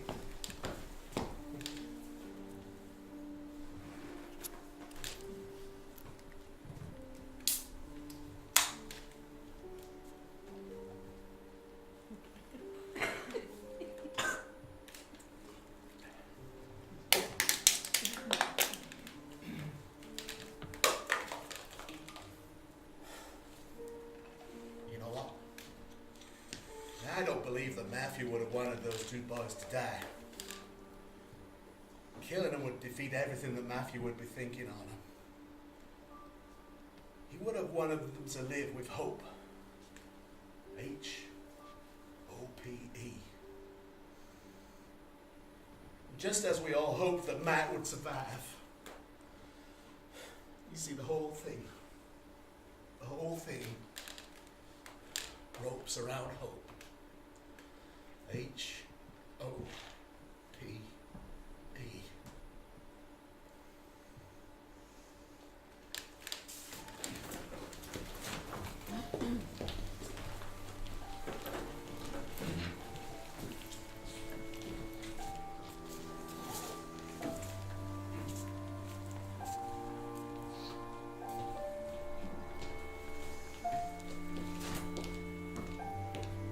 Day of the funeral.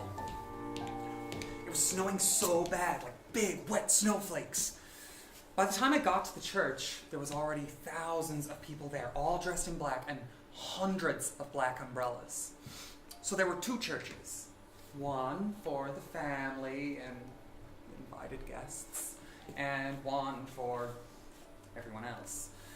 And then over the road from the church, there were these parks, and it was full of these people, and those parks were full.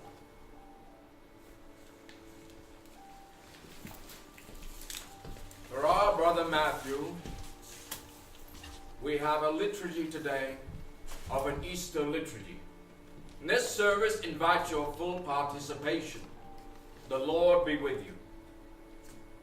Let us pray. And I guess it was like the worst storm that they have had. Tiffany Edwards. Like that anybody could ever tell. Like trees fell down and the power went out for a couple of days because of it. And I just thought, it's like the forces of the universe at work, you know? Like whatever higher spirit it is that blows storms was blowing this storm. For our brother Matthew, let us pray to our Lord Jesus Christ, who said, I am the resurrection and the life. We pray to the Lord. Hear us, Lord. Lord, you who consoled Martha and Mary in their distress, draw near to us now as we weep for our brother Matthew. Let us pray to our Lord Jesus Christ. We pray to the Lord. Hear us, Lord. You wept at the grave of Lazarus, your friend. Draw near to us now who mourn for Matthew. The Lord be with you. You bring the dead to life. Bring to our brother eternal life. The Lord be with you. Now he who was nourished by your body and blood, now please grant him a place at the table in your heavenly kingdom. We pray to the Lord. Hear us, Lord. For our brother Matthew, let our sorrow draw you near to us, and let our faith be our constellation, and eternal life our hope. We pray to the Lord.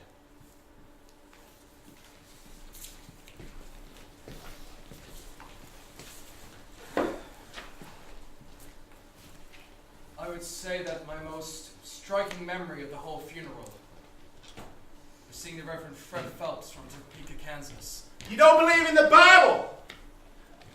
You don't believe you need to separate the precious from the vile. You don't believe in that part of the Bible. You stand there. You're ignorant. You're ignorant of the fact that for 2 times out of every verse that the Bible talks about God's love, it talks about God's hate.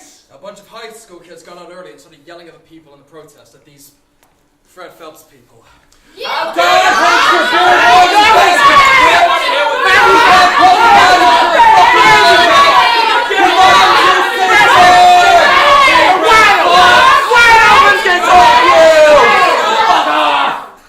I remember there was this one guy, this skinhead, covered in leather and spikes and tattoos. He starts charging over to the Fred Phelps people, and I think to myself, this is going to be it's going to be such an ugly confrontation.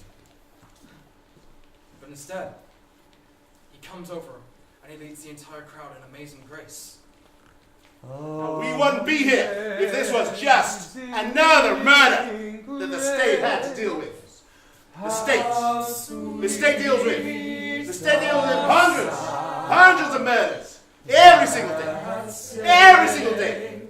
But this murder is different. This murder is different because the faggots are turning Matthew Shepard.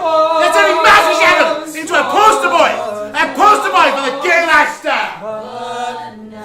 We're gonna answer it. It's as simple as that. Was blind, but now I see.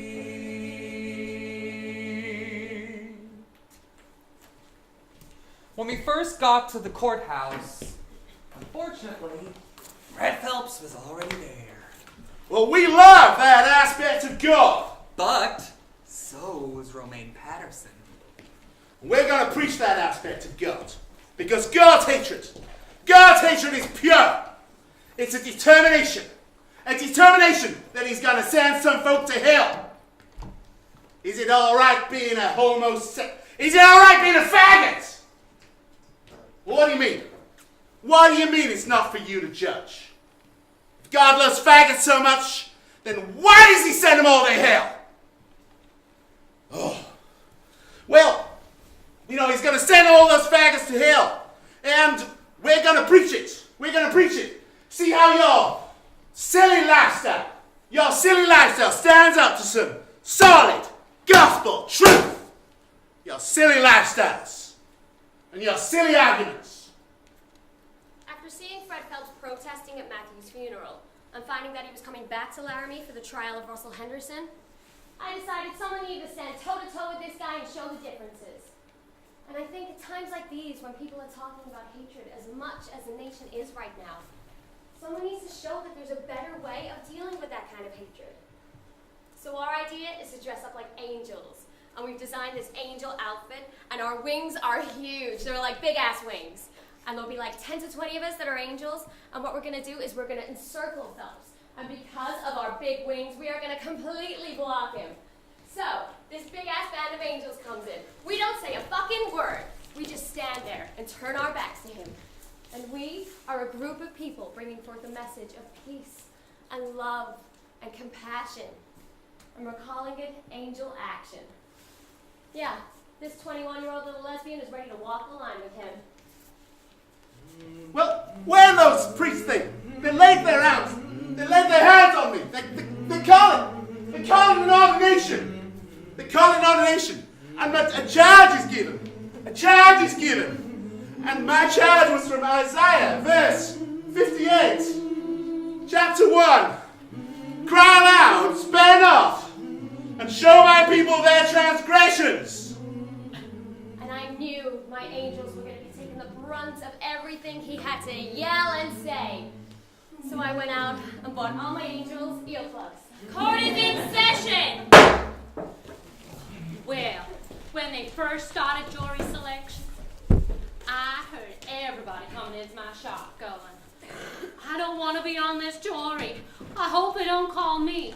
Or, oh my God, I've been called. How do I get off? Just very fearful, wanting to get as far away from that case as they could. And I heard Henderson had to sit in that courtroom while they questioned prospective jurors. And I believe they asked, would you be willing to put this person to death? And a lot of the comments were, yes, I would. Yes, I would, Your Honor. Damn straight. You bet, Your Honor. Absolutely. Yes, sir. Well, can you imagine hearing that? Juror after juror after juror. These are people he knows. Mr. Harrison, you made a plea of not guilty earlier. But this court understands that you wish to change that plea today. Is that correct? Yes, sir. And you understand that the recommended sentence here is 2 life sentences. Yes, sir. And Mr. Henderson, you understand that those sentences may run concurrently or consecutively. Yes, sir. Mr. Henderson, how do you wish wish to plead, guilty or not guilty.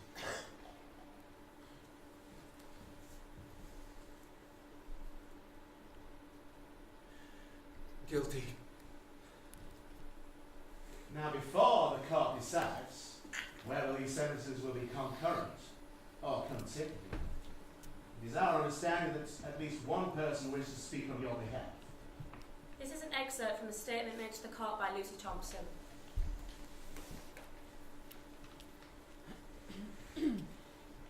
As the grandmother and person who raised Russell, together with my family, we have written the following statement. Our hearts ache for the pain and suffering that the Shepards have went through.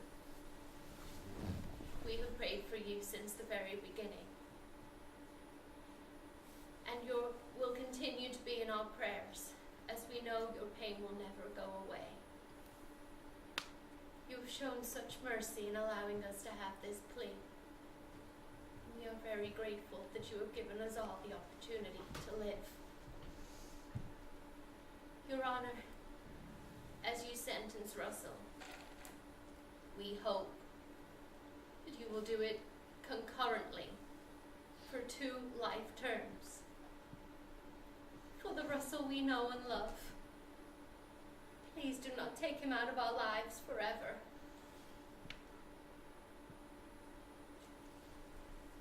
Thank you. Mr. Henderson, you have a constitutional right to make a statement before the court, if you should wish to do so. Do you have anything that you would like to say? Yes, I would, Your Honor.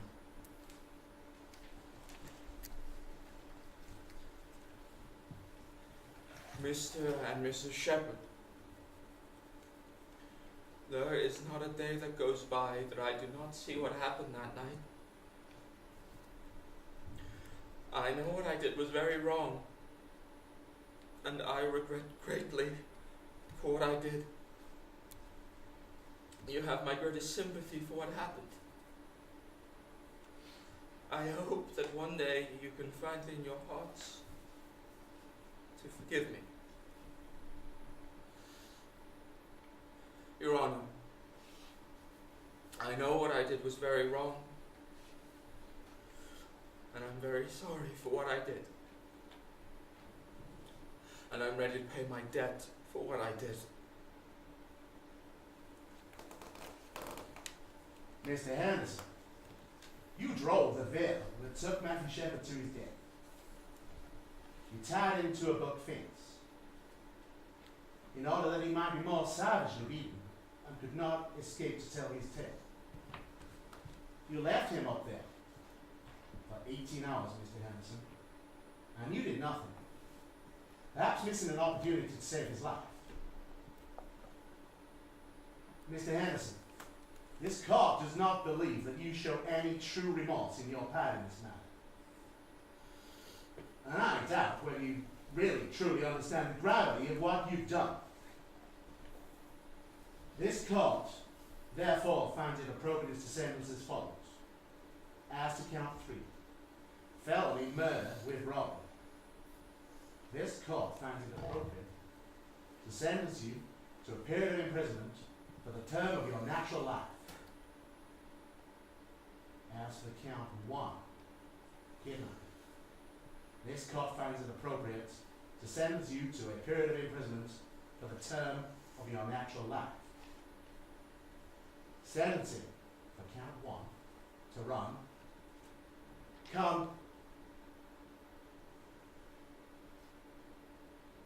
consecutively to sentencing for count 3.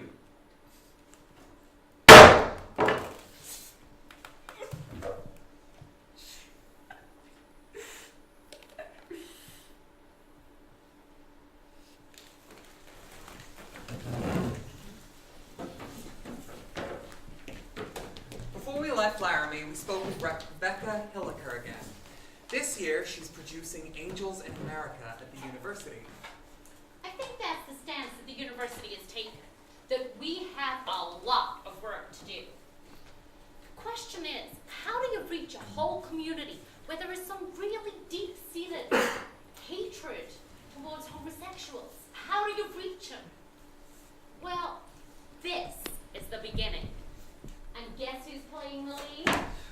My parents. Jedediah, show. So my parents were like, "So Jedediah, what plays are you doing at school this year?"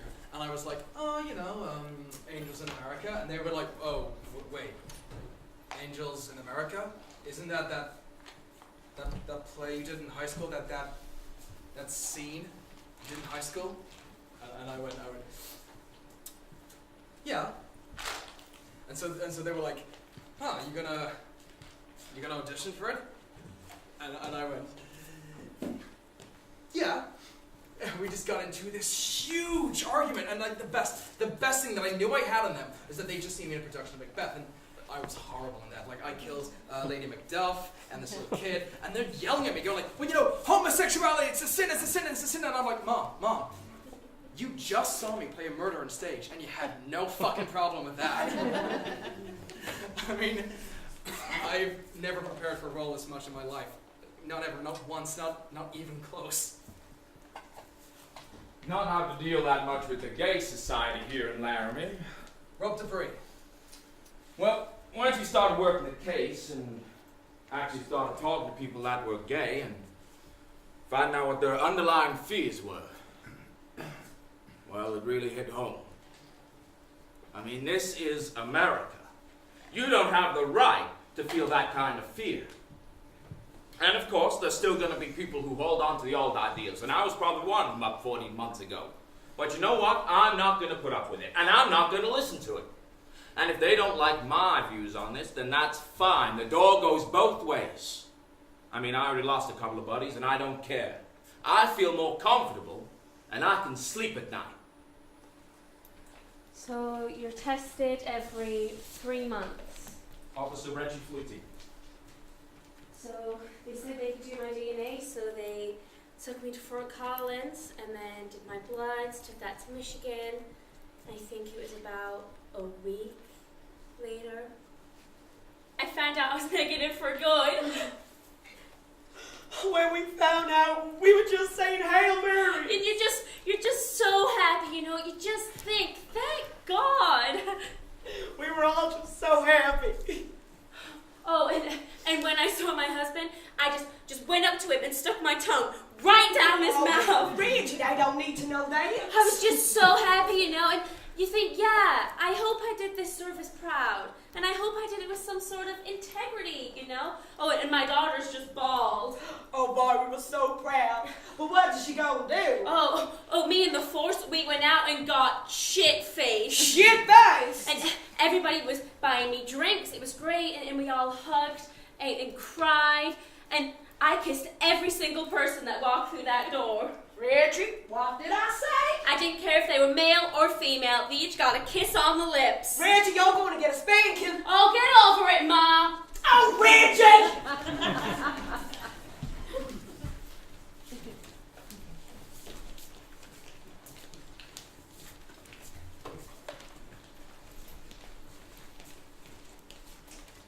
Almost a year to the day that Matthew Shepard died, the trial for Aaron McKinney was set to begin. Probably the question that most of you will be asking is how this case will proceed. Prosecuting attorney, Cal Rudiker. And it is the decision of the county attorney's office that this will definitely be a death penalty case. I want McKinney accused. And, I ain't proud of that. I mean, I was off and on, but I guess I'm just too close to the case. Oh, I believe in the death penalty, 100%. Because I want to make sure that guy's ass dies. This is one instance where I truly believe with all my heart, an eye for an eye, a tooth for a tooth. Well, I don't know about the death penalty, but I don't want to see those two ever walk out of Rawlins Penitentiary. I'll pay my nickel a day. My little percentage of tax. My nickel a day to make sure that their asses stay in there. And certainly never walk into my bar again. I don't believe in the death penalty. It's too much for me! I can't understand how killing one person as penance for killing another person is somehow right. Like, two wrongs don't make a right. I think that right now our most important teachers have to be Russell Henderson and Aaron McKinney. They have to be our teachers. I mean, what did you learn? How did you learn? What did we as a society do to teach you that? I mean, I don't think many people let them be their teachers, but I think it would be wonderful if the judge said, alongside your sentence, you have to tell your story. You have to tell your story. All rise. State of Wyoming versus Aaron James McKinney, docket number 6381. Honorable Barton R. Wood presiding. This court is in session.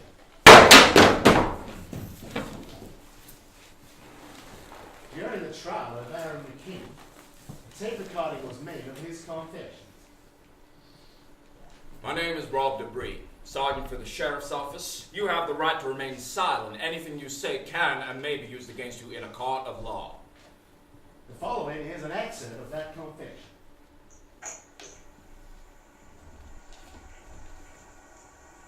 So, you guys, you and Russ, so at the fireside. So at the fireside by yourselves, right?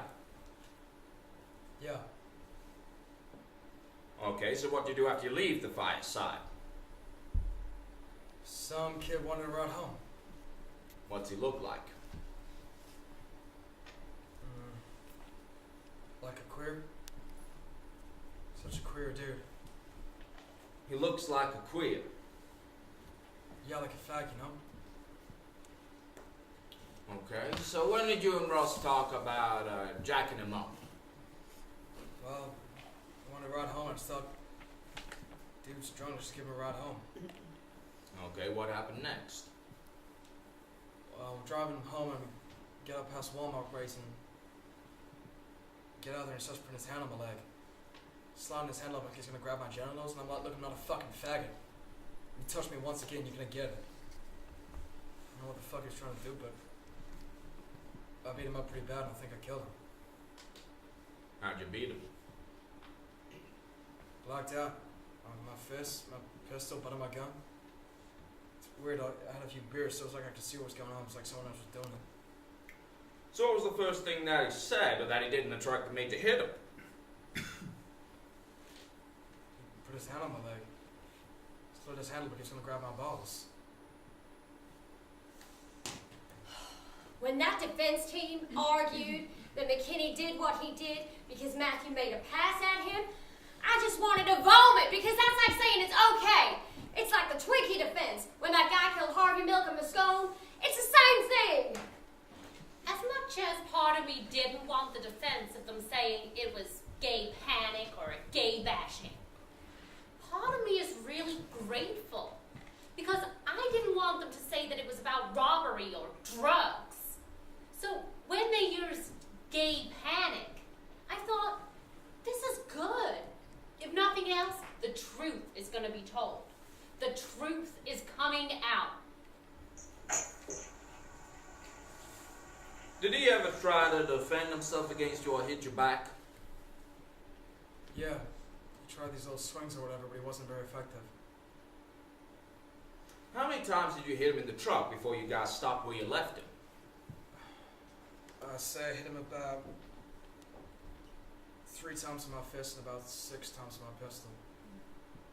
Did he ask you to stop? Yeah, he's getting the shit kicked out of him. What did he say? After he asked me to stop, most all he was doing was just screaming. So, Russ kinda dragged him out of the car, I'm assuming, and tied him to the fence. Yeah, something like that. Was Matthew conscious when Russ tied him up? Yeah. Yeah, no, he was, because I told him to not look at my license plate because I was scared he was going to tell the police. So I said, turn around, don't look at my license plate. I asked him what it was, and he read it out loud, so I hit him a few more times. Just to be sure. So obviously you don't like gay people. No, I don't. Would you say that you hate them? I wouldn't say I hate him, but when they start coming on to me, I get pretty aggravated. Did he threaten you? This gay dude? Yeah. No. Okay, can you answer me one thing? Why did you guys take his shoes? I don't know, man. So, I'm never gonna get to see my son again? I know. You'll probably go to court sometime today. Today? I'm just gonna walk in there and plead guilty or not guilty today? No, you're just gonna be arraigned today.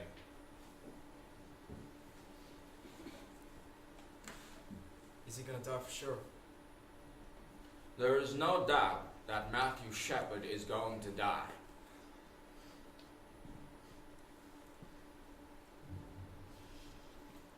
So what are they gonna give me? 25 to life or just the death penalty and get it over with? That's not our job. That's the judge's job and the jury. Has the jury reached a verdict? Yes, we have, Your Honor. We, the jury, sworn and impaneled to try the above entitled case, after having well and truly tried the matter, unanimously find as follows. As to the charge of kidnapping, we find the defendant, Aaron James McKinney, guilty.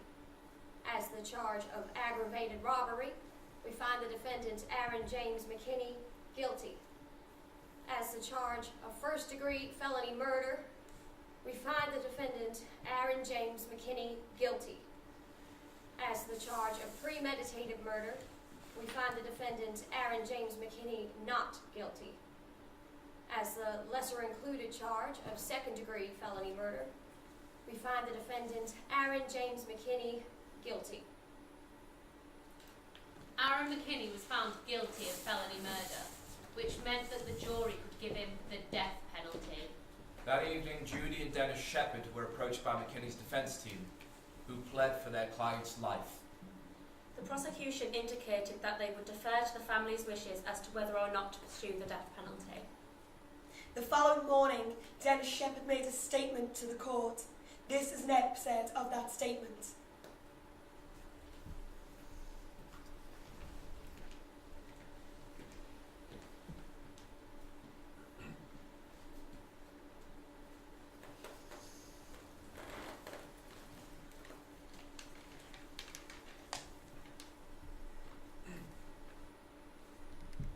My son Matthew did not look like a winner. He was rather uncoordinated and wore braces from the age of 13 until the day he died. However, in his all too brief life, he proved that he was a winner. On October 6, 1998, my son tried to show the world that he could win again. On October 12th, 1998, my firstborn son and my hero lost. On October 12th, 1998, my firstborn son and my hero died 50 days before his 22nd birthday. I keep wondering the same thing that I did when I first saw him in the hospital. What would he have become? How could he have changed his piece of the world to make it better? Matt officially died in a hospital in Fort Collins, Colorado. He actually died on the outskirts of Laramie, tied to a fence. You, Mr. McKinney, with your friend, Mr. Henderson, left him out there by himself. But he wasn't alone. There were his lifelong friends with him, friends that he had grown up with. You're probably wondering who these friends were. First, he had the beautiful night sky and the same stars and moon that we used to see through a telescope. Then he had the daylight and the sun to shine on him. And through it all, he was breathing in the scent of the pines from the snowy range. He heard the wind, the ever-present Wyoming wind, for the last time. And he had one more friend with him. He had God.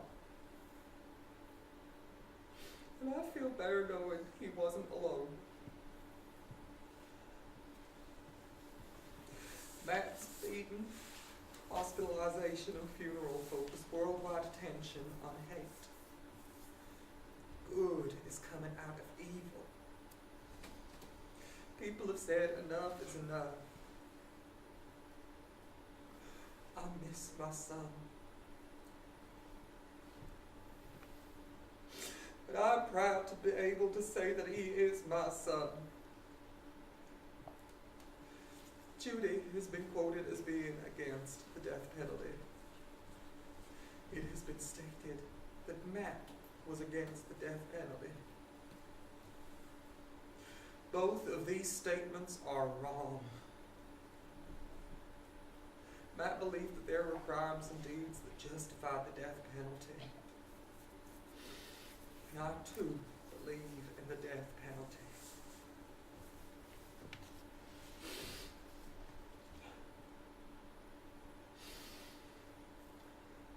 However, this is a time for growth. To show mercy to one who did not show any mercy.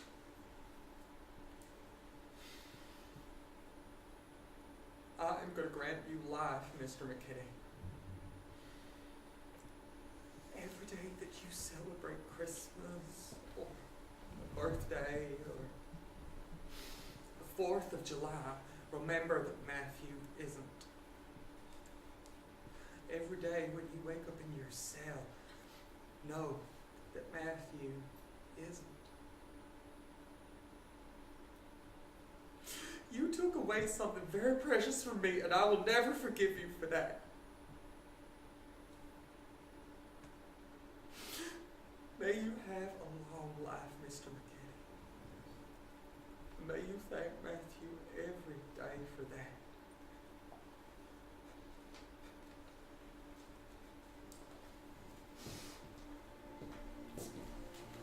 Me and Breeze just hugged and cried. You're just so thankful. And everybody had tears in their eyes. And then Mr. Shepard started crying, and I started bawling. And everybody was just so... This is all we've lived and breathed for a year daily. This has been my case daily. And now it's over. Maybe now we can go on, you know? Quit being stuck. I finally figured out why God wanted me to find him. It's so he didn't have to die alone up there. Because if I hadn't come across him, then it would have been a few more days before anyone else came across him. So it makes me happy knowing that he didn't die alone up there.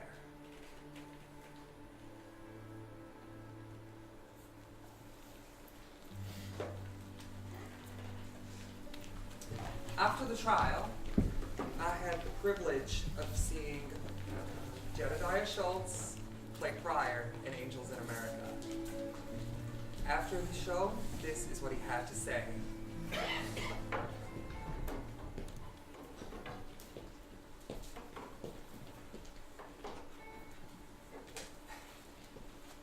You know, to be honest, for the longest time, I didn't let myself get involved in the whole Matthew Shepard thing. Matthew Shepard seemed more like a name or an idea than an actual individual.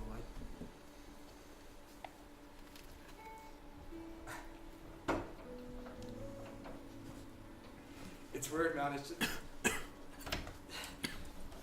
so weird. I can't believe I ever said that stuff, you know? About homosexuals. That's why I want to hear those interviews from last year. To see what kind of person I used to be and what kind of person I've become. I can't believe I ever thought that. How did I ever let me think that stuff made you any different from me?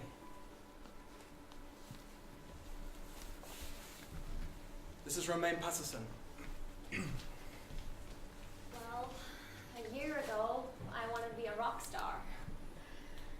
my goal. But now that's obviously changed in the fact that I really realize my role in taking my part. So now instead of going to school for music, I'm going to go to school for communications and political science because I have a career in political activism. Actually, I recently found out that I'm going to be honored in Washington, D.C. from the Anti-Defamation League. And whenever I think about the angels or any of the speaking that I've done, you know, Matthew's like guiding me down this little path with his light for me to walk down. And whenever we get to like a door, he just opens it and says, okay, next step. And if I get to be a rock star on the side, then okay. This is Jonas Slonica. Change is not an easy thing. And I don't think people were up to it here. I mean, the people got what they wanted, and those two boys got what they deserved. And we look good now. The OK Corral, justice has been served. We shut down the villains, we sent the prostitutes on the train, we cleaned up town, and we don't need to talk about it anymore. You know, it's been a year since Matthew Shepard died. And they haven't passed shit in Wyoming. At a state level, any towns, anywhere. Have passed any kind of laws, anti-discrimination laws, hate crime legislation. Nobody has passed anything anywhere. What's come out of it? What's come out of this that is concrete or lasting?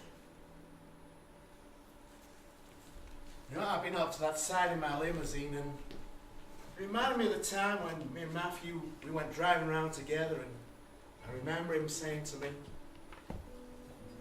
Laramie sparkles, doesn't it? You can ride from that side where Matthew was found. Laramie sparkles with a low-lying cloud, and the blue lights were just bouncing up from the airport. And it just goes,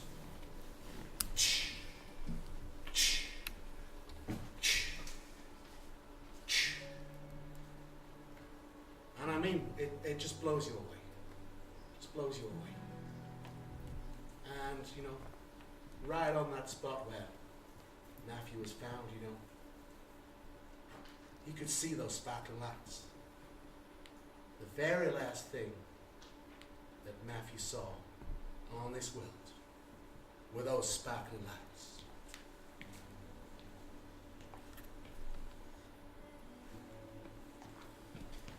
We spent the last 2 days packing up 2 years' worth of materials and saying our goodbyes. We conducted over 200 interviews. Jedediah cried when he said his goodbyes. Marge wished us luck, and when we asked her how Laramie would feel seeing a play about itself, she said, We live it. I mean, be nice to not say us the hellhole on earth. But that's up to how you portray us, honey. And that in turn is up to how Laramie itself behaves. And then she looked at me and she said, You take care, baby. I love you.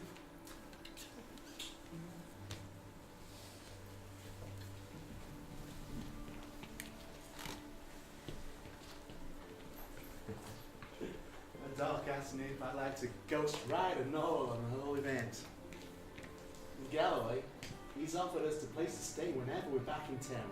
He also seemed pretty interested to see if there'd be any open auditions for the play. We left Laramie for Denver about 7 in the evening. As we were driving out, I looked in my rearview mirror to take one last look at the town. And I will do this. I will trust that if you write a play this, that you will say it right, and you will do your best to say it correct. And in the distance, I could see them. I could see the sparkling lights of Laramie, Wyoming.